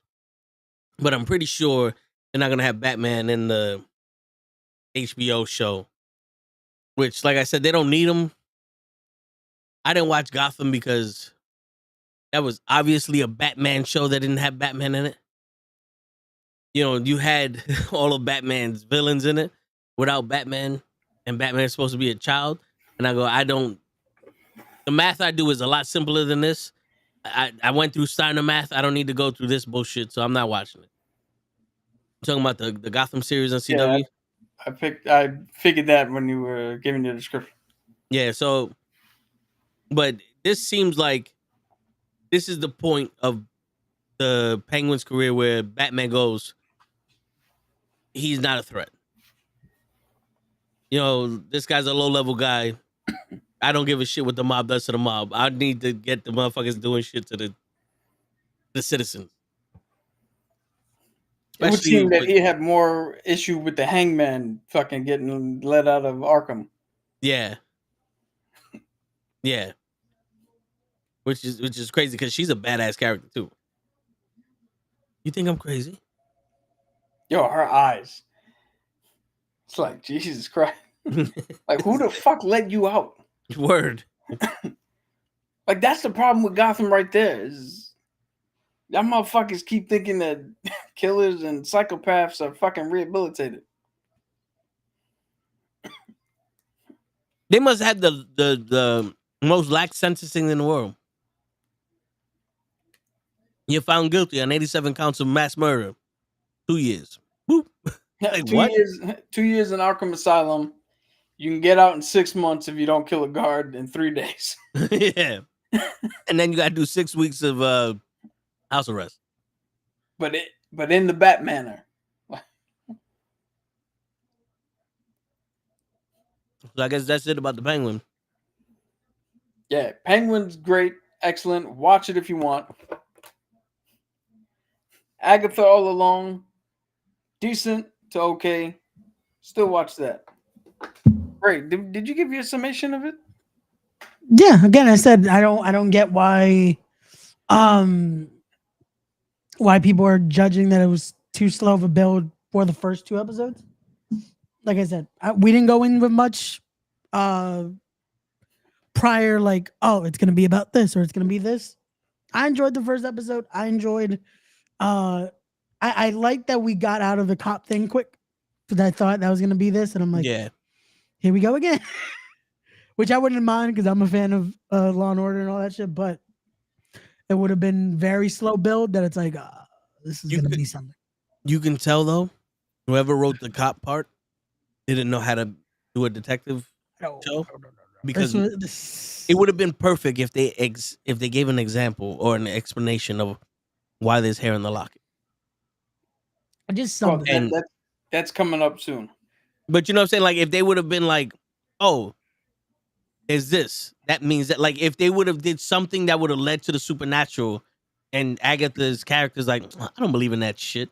Yeah, There's got to be a bigger reason for this. yeah, just Almost like everything is pushing her out of the cop shit, and not just we got bad acting, and she's now all of a sudden she's a bad partner who just so happened to get partnered up with the FBI.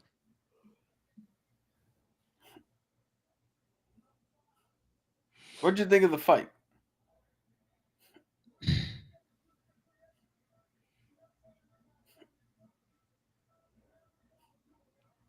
In the house, Yeah. I was trying to blank. Like, wait, which fight? the one with the knife, where the girl tried Yeah, to kill her with a Agatha knife, and she goes, and- "You know, you can't." And RB Plaza.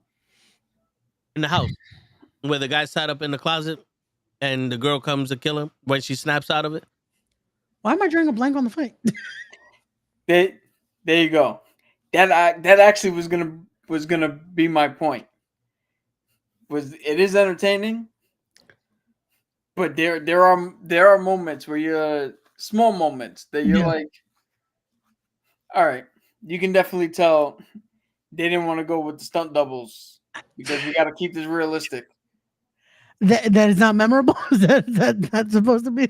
Well, it's not memorable because it's just Aubrey Plaza doing this. It's not like a hand-to-hand fucking martial arts competition. Yeah, I guess. But that's not the point of the show, though, right? Well, Which is why I could sit here and say it is a critique, but it's not enough to take me out of it. yeah. Which, Because it's not the point of the show. side note, we started watching Shang-Chi, Okay. and in Tylo, is that the name of the area that the gods were? I believe so. Yeah. In that land, they taught you the martial arts of the gods.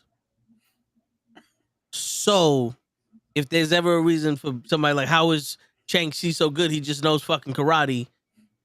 He knows the martial arts of the The gods. gods. Yeah.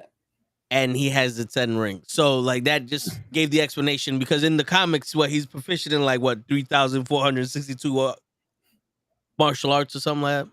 He is truly the master of martial arts. Yeah, he was ready for whatever. Like whatever's Again, gonna be thrown at He's him. Bruce Lee. So good, he trained a G.I. Joe. That's still canon, even though G.I. Joes are no longer part of Marvel and they're on their own fucking kick. I would love for that to be randomly brought up in a movie. That's like, Oh. who trained this guy? Shang-Chi. Shit, As in I the, forgot. the superhero? Yeah. I forgot where. Was it the Red Hulk? But The Hulk actually went to the Iron Fist to learn Kung Fu. And Iron Fist was like, well, obviously I can't teach you the way of the Iron Fist because I can't have a Hulk with the power of the Iron Fist. So I'm going to teach you just martial arts. He learned martial arts to defeat someone because he had to control his rage. yeah. And I forgot who the fuck he was fighting. Yo, I laugh only because I picture in my head. It's like, I can't teach you Dim Mac, but I can teach you Tai Bo. Yeah. It's like, I got you. I got you. You can't learn. No. You can't learn this. Yo, I got you with something else. it's like the difference between, yo, do you want to play Mortal Kombat or do you want to play Papa the Rapper? Kick, punch, all in the mind. Well, yo, listen, another story time with Toe. Okay. Oh, it was Thanos. He went to Iron Fist to defeat Thanos. But all right, so the Hulk was, he's immortal. We're at a part where this is a post-apocalyptic time where flesh-eating bees took over the planet, and the Hulk was actually like incapacitated, and he came to life, and he's there, and the bees were eating the Hulk, and since he heals so rapidly, it's almost like they eat him, and then he heals within 20 minutes. And Bruce Banner is like, "Yo, I'm tired of this shit. Like, just fucking kill me." And the Hulk's like, "No, we're not dying here."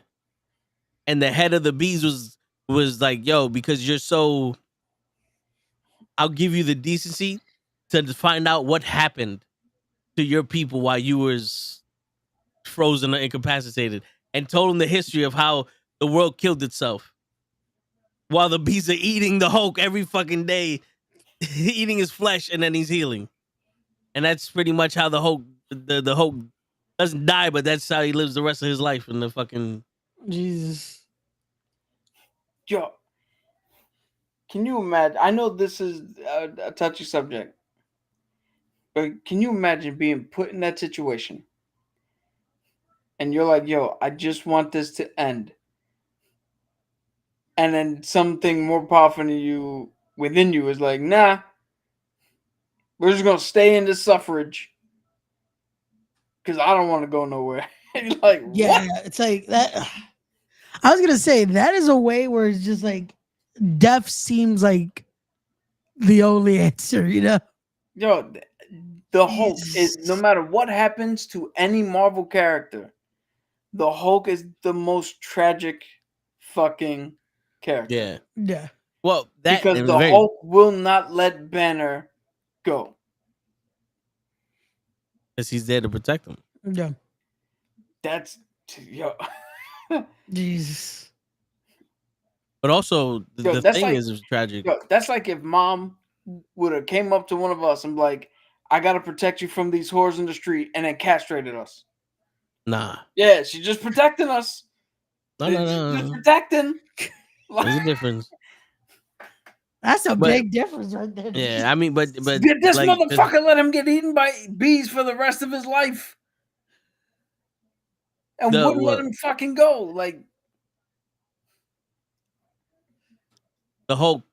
I mean, the Thing also has a tragedy, a tragic story also. True, but there's moments where Yeah, the the Hulk, Thing where has. the Thing gets to be fucking normal and happy. Yeah, the Thing has a choice multiple times. Yeah. All right, let's get to this. Let's get to this main event. Oh, is it before we time? run out of time, man. Word. It is now time for the main event discussion as we battle My Hero Academia versus the MCU.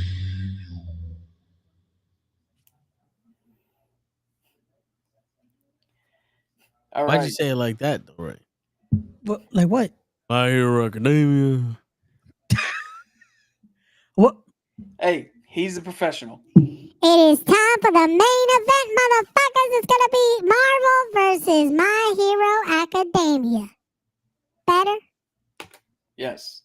Cool. My Hero Macadamia Nuts versus Marvel Ice Cream.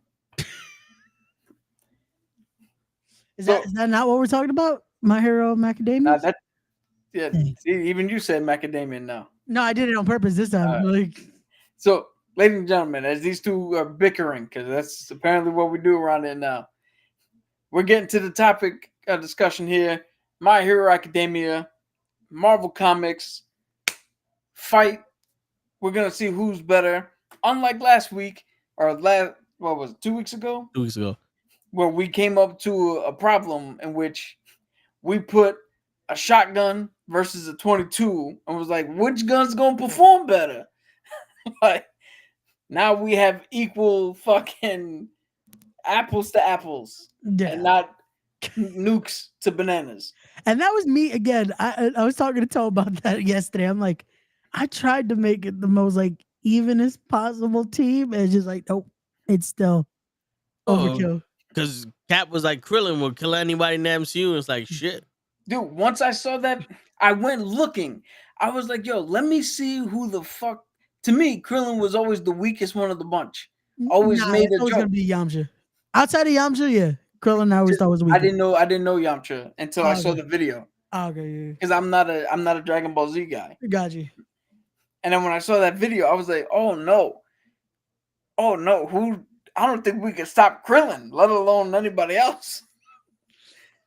But this is the more apt comparison. We got motherfuckers who can fuck people up here. I'm gonna throw it out to y'all. Who's taking out All Might? Oof. I think the Hulk. I'm gonna go Thor. I think Thor could go with All Might.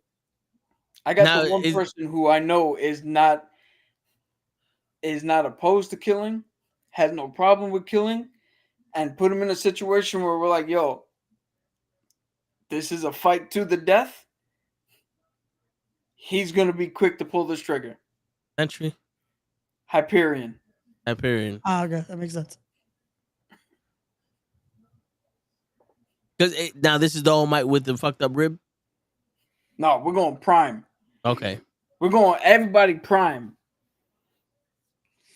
I was about to say you about to give exceptions like the one with the one bad rib. Nah, because that's how we know. What's the fun in fucking why be Batman beating up a 60-year-old mentally ill fucking dude in clown makeup? But yeah, they're about to do that in the new Joker movie. Watch. I mean, shit, not for nothing. Depending on who you fucking who writes him, the Juggernaut. Because the thing with All Might, we've seen he can get stronger, but he almost has like a limit.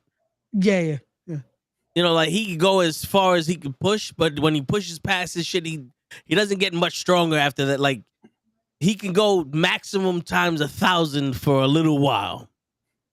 Where I think the Hulk or Thor, maybe Hyperion, but the Hulk will go forever. Yeah. Yeah. I picked Hyperion specifically because All Might is gonna have a point, not about the strength and his power limit. He's gonna have a morality point.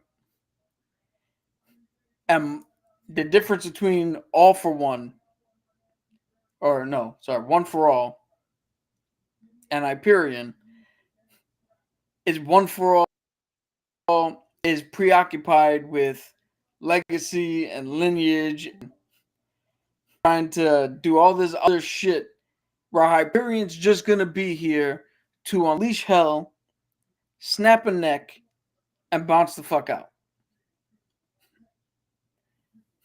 And you let him go unleashed? That's who. I think yeah. But that's a Superman that's without inhibition, without hesitation, without limitation. That's General Zod. Yeah. But I think Hyperion is better than Zod, but that's a different topic. Because Zod isn't as strong as Superman. Yeah. No, well, he's not a strong Superman because he hasn't acclimated as much as Superman.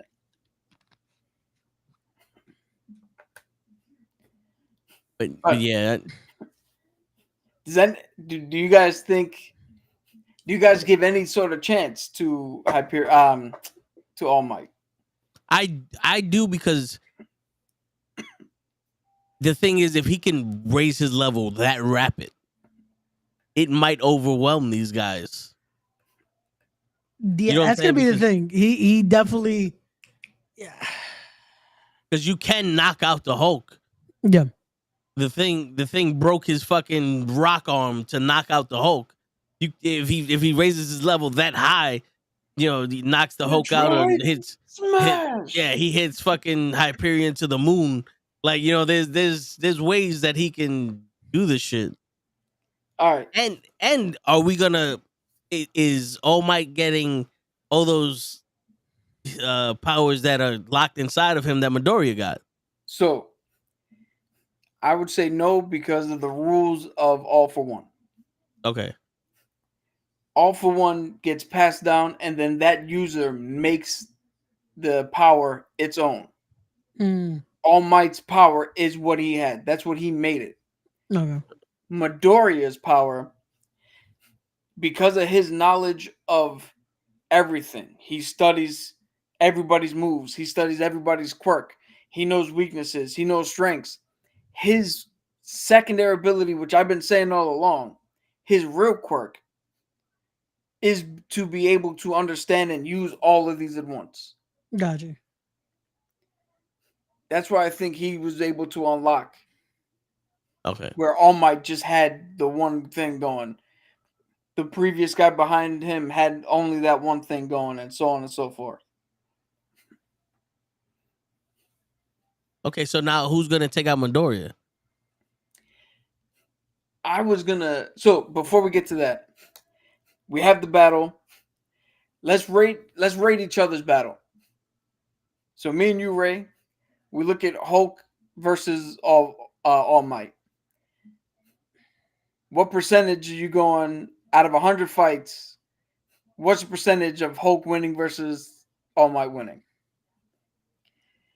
I'm going to put it at a good 60-40 Hulk. Shit. Oh, I was going 60-40 All Might. 60-40 beating the Hulk. Yeah. Okay. I feel like, because the thing is, it's brute strength versus I'm giving All Might just that little bit of if he can outpower that quick. Because it's that thing. That's what I'm thinking when it comes to Hulk. Unless this is because even then, if it's smart fucking Hulk, it might be even closer more to All Might. It's baseline Hulk. Baseline, yeah. It's the Hulk. No caveats. No caveats. I think. Yeah, I still go 60-40. I think All Might be able to scratch out. Because even I said Thor, and I would even put it there too. All right, so we'll get to that. Yeah. So me and you, Toe, what are we giving out of 100 fights? Thor versus All Might. Shit. Baseline Thor? Yeah. I'm giving, while you're thinking, I'm giving this one 50-50. I was going to say like 60-40 All Might, but because baseline Thor, he's Moliere and the Lightning. Baseline All Might is still uncapped. You know what I'm saying? Like, the only thing that All Might has going against him is that he ain't going to pull the trigger and kill Thor. Yeah. But he'll beat the living shit out of Thor. Baseline. Like, yeah, Moliere is going to fucking hurt All Might. Here's a question. Do we think All Might would be worthy enough to pick up the hammer? I think so. I think so. What say you, the man who brought this fight? Because he's kind of like My Hero Academia's Captain America. Yeah. Damn. I Man think of the right, Righteous. If he's able to pick it up, shit. Again, I might have to go. I might say 60-40 on fucking All Might. I think right now we can name All Might, Midoriya, and Lemillion are the three that can definitely pick up Thor's hammer. And what about I am the head of the class. Nah. The jet. Nah. I think he can nudge it. Yeah. No, he's gonna be the one that's like, it's like Thor when Tony tried to pick it up. That it's like, I think Bakugo could lift the hammer up too, because even though he talks tough yeah, and he acts like he doesn't, he sacrifices himself a lot for these people. Yeah, but then by that summation, Everybody would. Clint would have been able to pick up the hammer, but he can't. Clint? Yeah, Hawkeye. Well, he went on a killing spree. But I mean, Hawkeye is the most. If you think about it, Hawkeye is the most heroic Avenger. I think he has no powers. I think now Hawkeye would have been able to pick it up. I think the hammer would have found him worth it after everything he went through. You know what I think it is? I don't think Clint gives a shit about the hammer.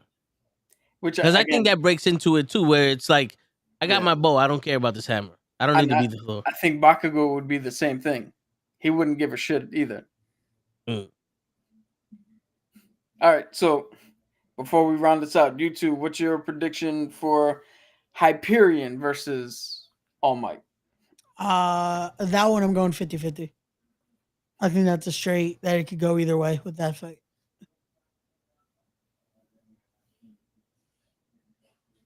I'm gonna go 55. Whatever. 55-45. Yeah. All Might. Oof. Okay, so just by a smidge.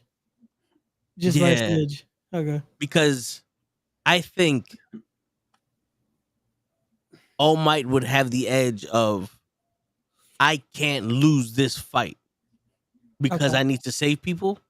Where Hyperion is, I can't lose this fight because of my pride, but then that wears down quick.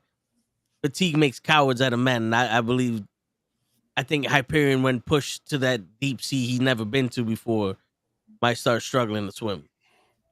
All right, so it looks like my hero takes it in this round. Based on percentages, he beat All Might, came out ahead more often than not. I think with All Might, it's the hard one because that is like, it's like with the Dragon Ball Z episode. It's willpower. It's a hard thing. He's Goku. That will to fight will be there. You give Cap the same godlike powers of Thor, then we got a different story. All Might's dying 100% of the time. You know what I'm saying? We got a different story here. If he could do this all day with God powers, that's it. What about Thanos? Nah, so wait, Thanos versus All Might? Yeah. I think Thanos is getting wiped. Because if he's not gonna have the gauntlet or anything, All Might is just that. Now remember, Squirrel Girl beat Thanos. So we That's it. seen. Squirrel Girl versus All Might. What did Squirrel you do, Girl Ray? is killing him. Squirrel Girl is going to. I have a kill feeling that him. Thanos just got mollywopped and Squirrel Girl's just standing there. It wasn't even her. Took him out. It wasn't even her.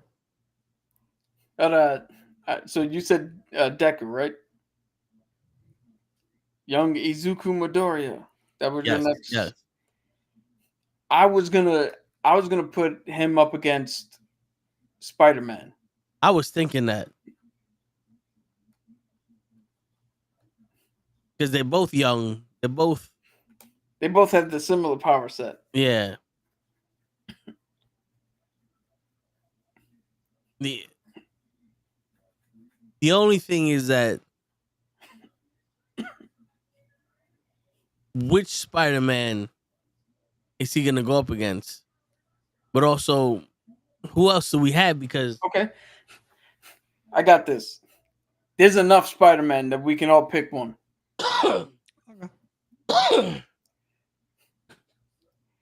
I'm gonna take Miguel O'Hara, Spider-Man 2099.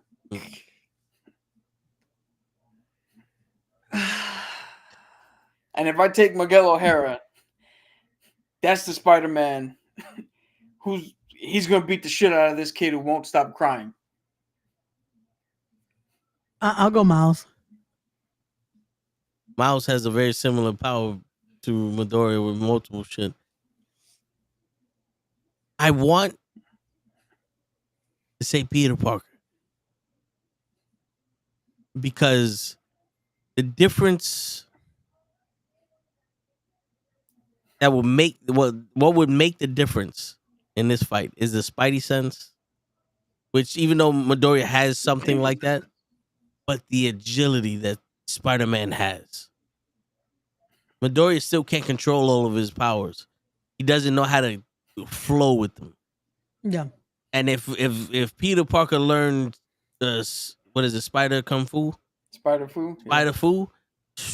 It's shit. You got an Olympian that's more powerful than Captain America. That could, you know what's funny? They actually generated how much power the Peter Parker in MCU has compared to Tobey Maguire. And it was the train, him stopping the train, I think it was 185,000 kilowatts of power that he used or some shit like that.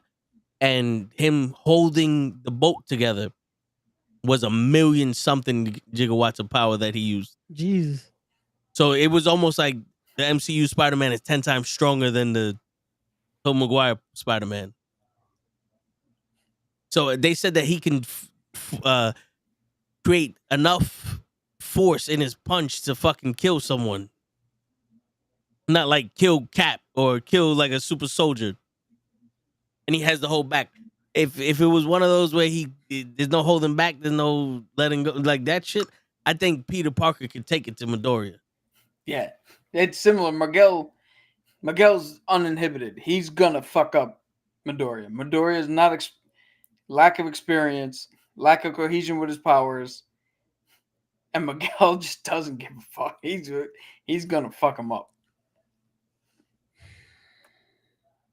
What say you with your Miles Morales?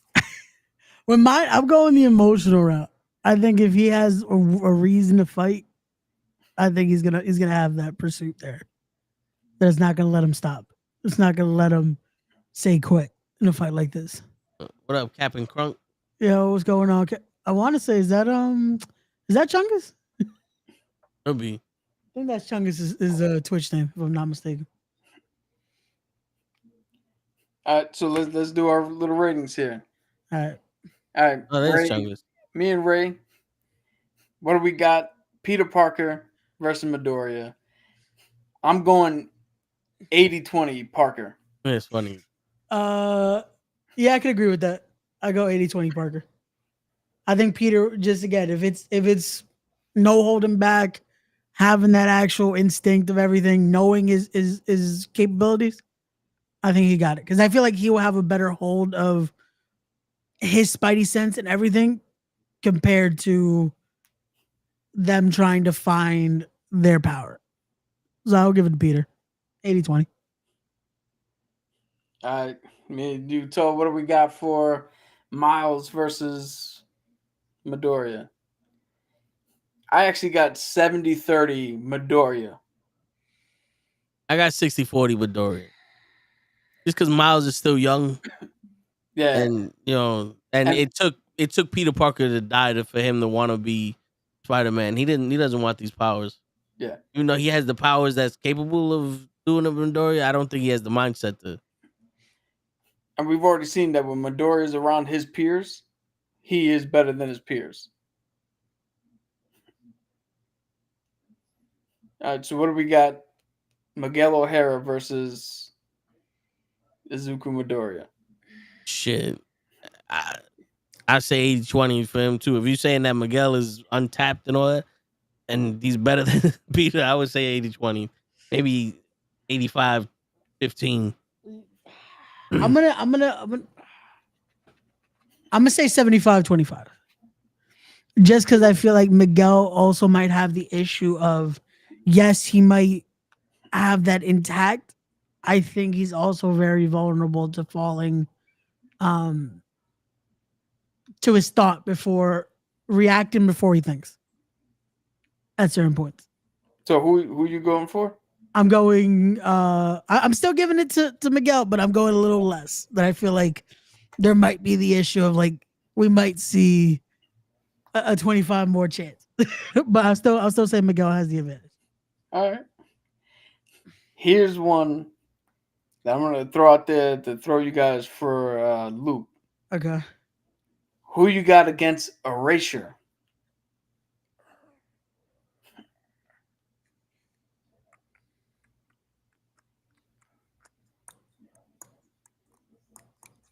Shang-Chi. Motherfucker. You know what's funny? I'm looking at my Funkos to like think, and I was about to say Shang-Chi. I would say Shang-Chi, Black yeah. Panther, because they don't have powers to erase, but they do have, like, you can't erase knowing karate. Yeah. But you could erase the speed and the agility from Black Panther, but him knowing the martial arts and having the Black Panther suit with the vibranium and all that other shit, that plays a fucking fact. You know what? Fuck it. I'm gonna say Winter Soldier.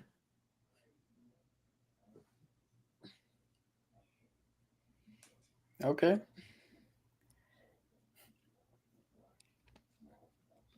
Because he's already been fucked up anyway mentally. So what else are you gonna erase from him? Well, you turn off the super soldier serum.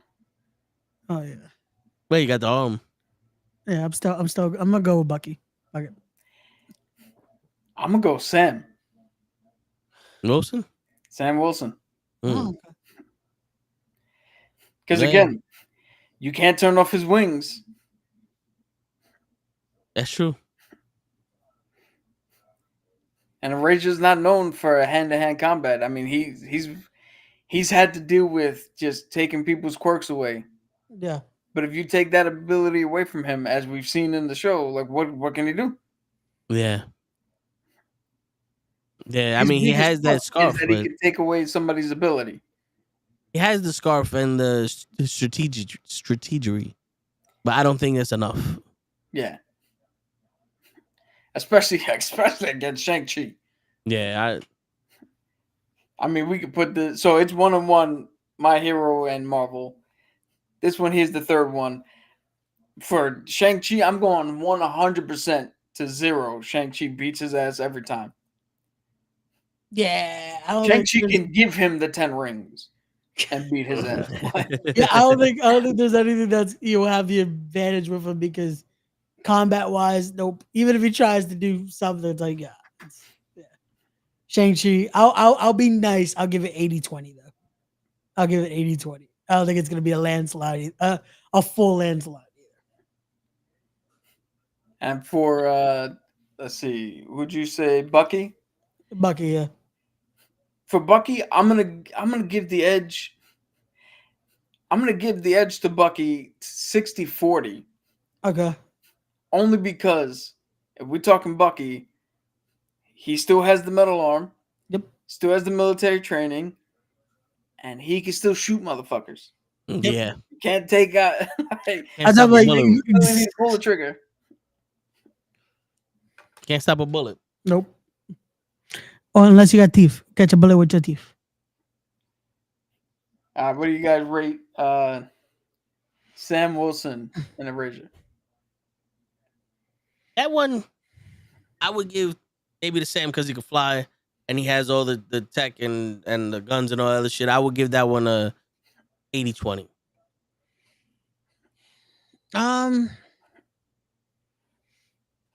Combat wise, same. I'll give it 60-40. I'll give it the same as Bucky in there. I have someone, Tomorrow Shigaraki. That's The guy who that's touches you and disintegrates you. Yeah. this guy. Yeah.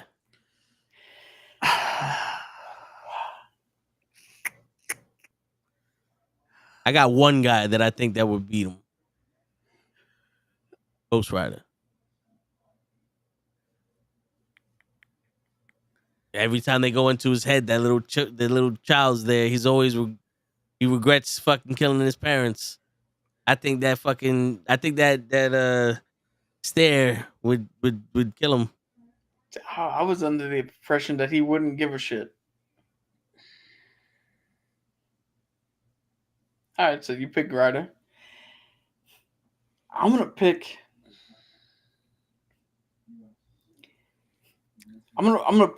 the one person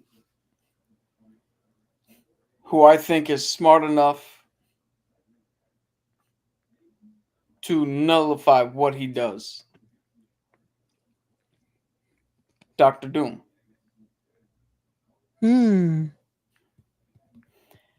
I think Dr. Doom can see what he does and figure out some sort of field or electromagnetic field or magical field that is not fucking vulnerable to that. And then all you got is a petulant child. Yeah. I'm gonna go Wanda. Ooh, Yeah. nice. Want to rip his ass apart. I feel like she would find the weakness so damn quickly with him that's like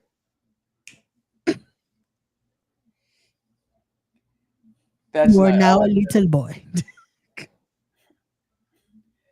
All right, so what are we rating here? Ghost Rider versus Togarashi. 90-10. Ghost. 90-10 who? 90-10 Ghost. Yeah, if we're saying that the penance there works, Yeah. I'll give it 80-20. Okay. Only because he has to get to him. There's gonna be a few fights where you're not gonna be able to get to him, and you can snuff out you can knock the writer out of the host. So, Yeah. all right, what are we thinking? Wanda versus 100. 100% Wanda. Yeah, I was trying to think because I was like, I was that was a good pick. it was Yeah. either Wanda. I possibly was gonna go Charles, but I feel like Charles would be the issue of trying to get close enough to mind fuck him. That it's like we're gonna lose Charles a lot. Charles do some gruesome shit to fucking Shigaraki. Like I was They like, turn his power off. Yeah. no, but that's what I Charles was is like. one of Can those. he get Charles I- is one of those underrated motherfuckers that he does some. You know those people like he does what he needs to do in order to get the job done. Yeah. Non-stop. Charles really does what he needs to do. Like he's that non-stop. whole. I went back in time and Thanos didn't work. Like damn, Charles, when you did that shit, we had the test run. I did it. Didn't work. That's not how time works. Apparently, we're gonna have to do it your way. Yeah, he went to Don Cheadle like, I tried, man, it didn't work. All right, what are we Not thinking? the- Doom versus Shigaraki.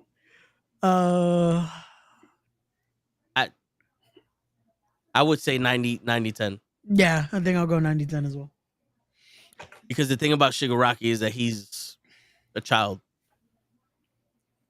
He wouldn't I don't think he would be able to piss off Doom the way he pissed off all these other heroes. Like his level of antagonizing people is child's play to what Doom would do. Yeah. Fuck around. Yeah. All right. I got one. I got one that's really gonna trip you up. Genus. The giant?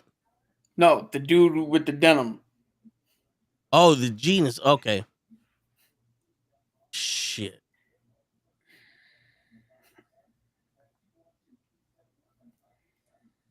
He's one. He's one that I think more than even All Might is gonna be super difficult to beat. Simply because if he actually does to the full potential what his quirk is with that fucking thread, Yeah. he'd get under the skin of the thing. He'll get in between the fucking plates of rock and into the muscle.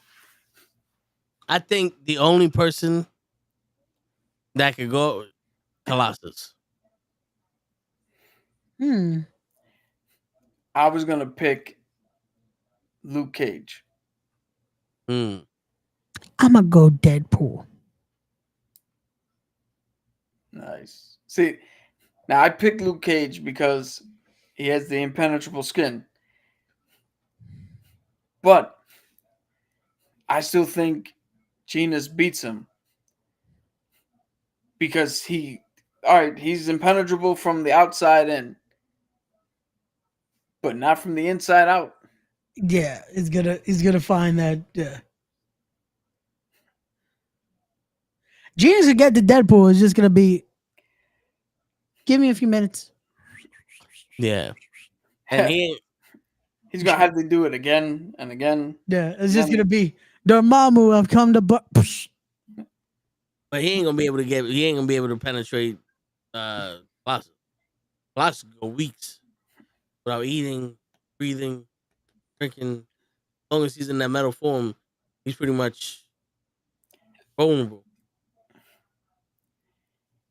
He can go weeks. But I think Genus is strong enough to bind him and put him somewhere that, yeah, he can go weeks. But what is he going to do 3 weeks in a day? 3 weeks in day 2? But, I mean, Colossus will be strong enough to fucking break through that shit.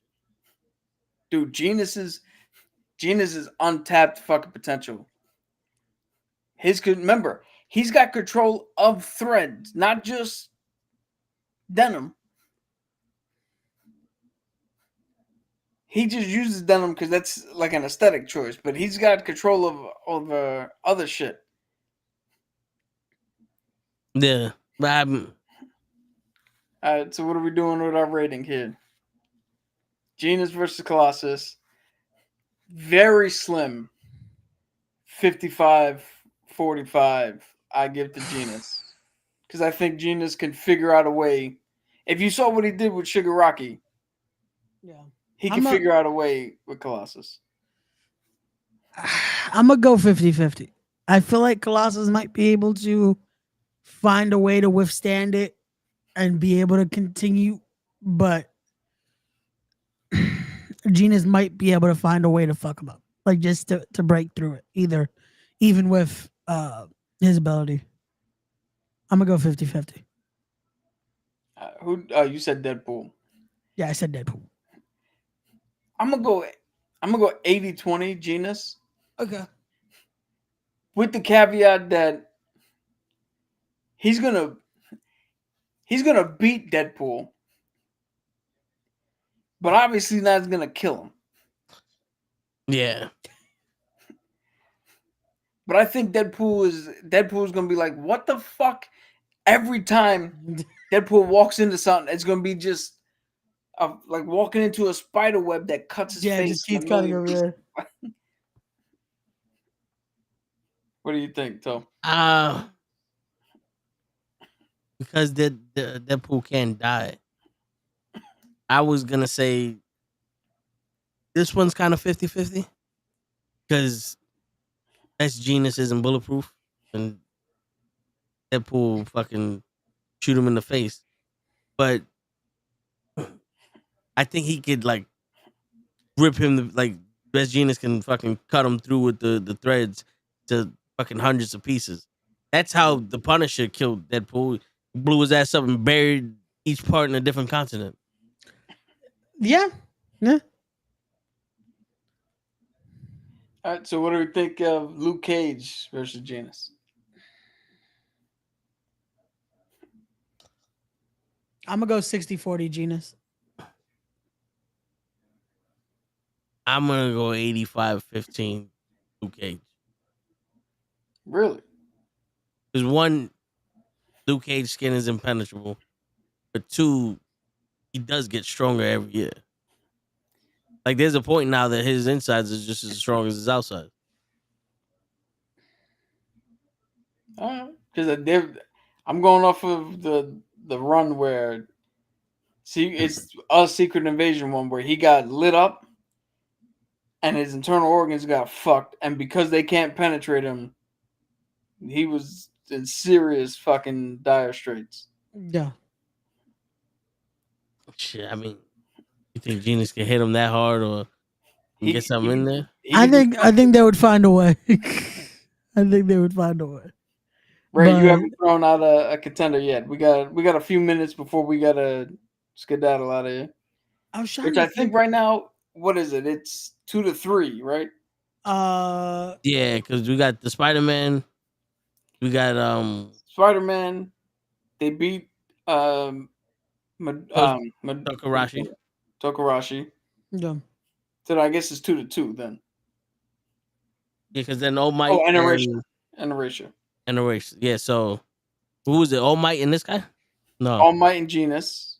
All Might and Genus. And then Deku Erasure. lost. Erasure lost, and Shigaraki. Ray, give us throw somebody out here before we gotta go. Nah, I was trying to look at the roster list. Come on, man. How do you not know these off the top of your head? Bro, you know how long it's been since I watched My Hero? 2 days. Dude, show me your shirt. Oh, it is a dope shirt. That's cool. Did I hear you say grape? No. I was Yeah, like, why can't... the one that I have that I think no one will be able to stop Yeah. is the Giant. The one that when Chigarashi speaks, he does his command. Giant Tamacha. Yo, yeah. Yeah, I don't know who would be able to combat that in the MCU. I got 2 words for you. Black Bolt. He's not invincible. He's just huge, yeah. He's just huge. I mean, he is unstoppable though. Wait, no. I would put Venom against him. I think Venom would be able to do something against that motherfucker. Yo, he's mindless enough that he's just gonna run straight into the scream. And remember, Black Bolt doesn't have to hold back. Nope, just. But if he couldn't do anything to the Hulk, I don't know what's up with this guy. I'll be right back. Oh, good. Can we say though, with how these battles are looking, this was definitely a more even match compared to Dragon Ball. Yeah, that's why we picked this. This was enjoyable because this at least there's more to it. That's like okay, there's more nuance to this. Yeah, this works. This works. Who's your guy before we go? I was trying to look at who's left because. Dude, you got Bakugo. You got the dude who's fire and ice, who I can't pronounce his name. You got his father, who's the fuck. Most of these guys have names that I can't fucking remember. Endeavor. Hawks. All for One. But yeah, we all for Or one. one for all. Yeah. How Hoppy. is you pronounce the Fire and Ice one? Because I feel like that might be dope to try to battle. Todoroki. There you go. I feel like that would be a good one to battle. Because that one, Let's say, just for the sake of shits and giggles, yeah, we get someone from the Marvel Universe to live in the world of Dragon Ball Z. yeah, And they're not Saiyans, but they're able to unlock the power that's inside them. Like Krillin has the discos and all that. They're able to fly. Who would have a chance then if they're able to live in the same realm as them and unlock potential? Iron Fist. He's one of the closest to having that type of ability. yeah. I think to be moldable enough that would find it, I'll say Cap.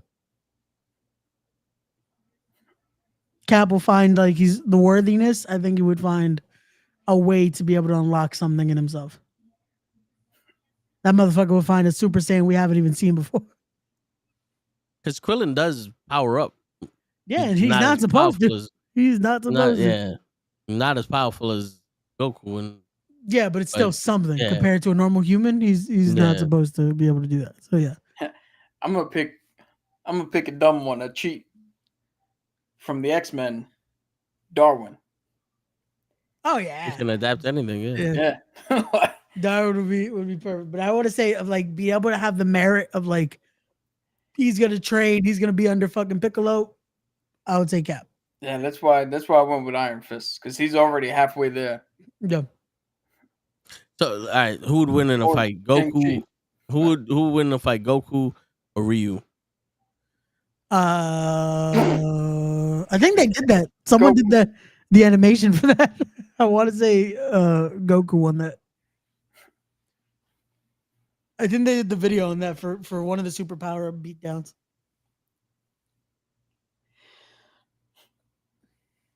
All right, ladies and gentlemen, it looks like we have come to the conclusion Yeah. of our little tete-a-tete of My Hero Academia versus Marvel, which was a closely contested battle. Yeah, this was definitely you could see there's more ability to see battles than clear cut. Oh, they're gonna win. Yeah. So We all chose some good contenders in here.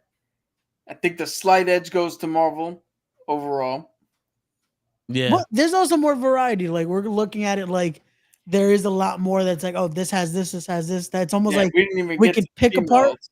Yeah, we could pick apart where it's like, oh, this would be the perfect challenger for this, instead of how with My Hero, it's like, well, this is all they have, But this was definitely a lot more of an even battle compared to Dragon Ball because that was just Yeah. damn. But let us know again, guys, if you have anyone that you would like to see us put contested in there. Let us know. We'll try to go into that in the comic realm. Let's be specific in the comic realm. So go into that instead of we're not gonna do. Well, what about this guy versus it? No. Give us something in this realm here in the genre we speak on here. Yeah. We're gonna expand it a little: comics, anime, video games, Yeah. movies to a certain extent. That's what I was like. So in that sense, that it's like anything pop culture, but just not like crazy movie wise either, because that's gonna be like, well, what about Chuck Norris? No. Chuck Norris wins. Norris if you want to. In reality, he is a man, and Bruce Lee beat his ass in Return of the Dragon. So, like, They said that one time Chuck Norris took off 2 days of school, so they named it The Weekend. Well, just to remind everyone, we are back tomorrow at 9 p.m. with Knucklehead Sports. Thursday, we're back with Wrestling with Knuckleheads, as we have a lot to discuss, especially after some crazy things that have been happening the last few days. Friday, we're back with the Toe in the Show with Ray. And yeah, that's the rest of the week for y'all. So definitely come back, hit that like, comment, subscribe, all that good shit. And Toe, take us home, my guy. And on that note, ladies and gentlemen, It is your friendly neighborhood knuckleheads and your A1 class hero students and your Avengers signing out. Peace, everybody.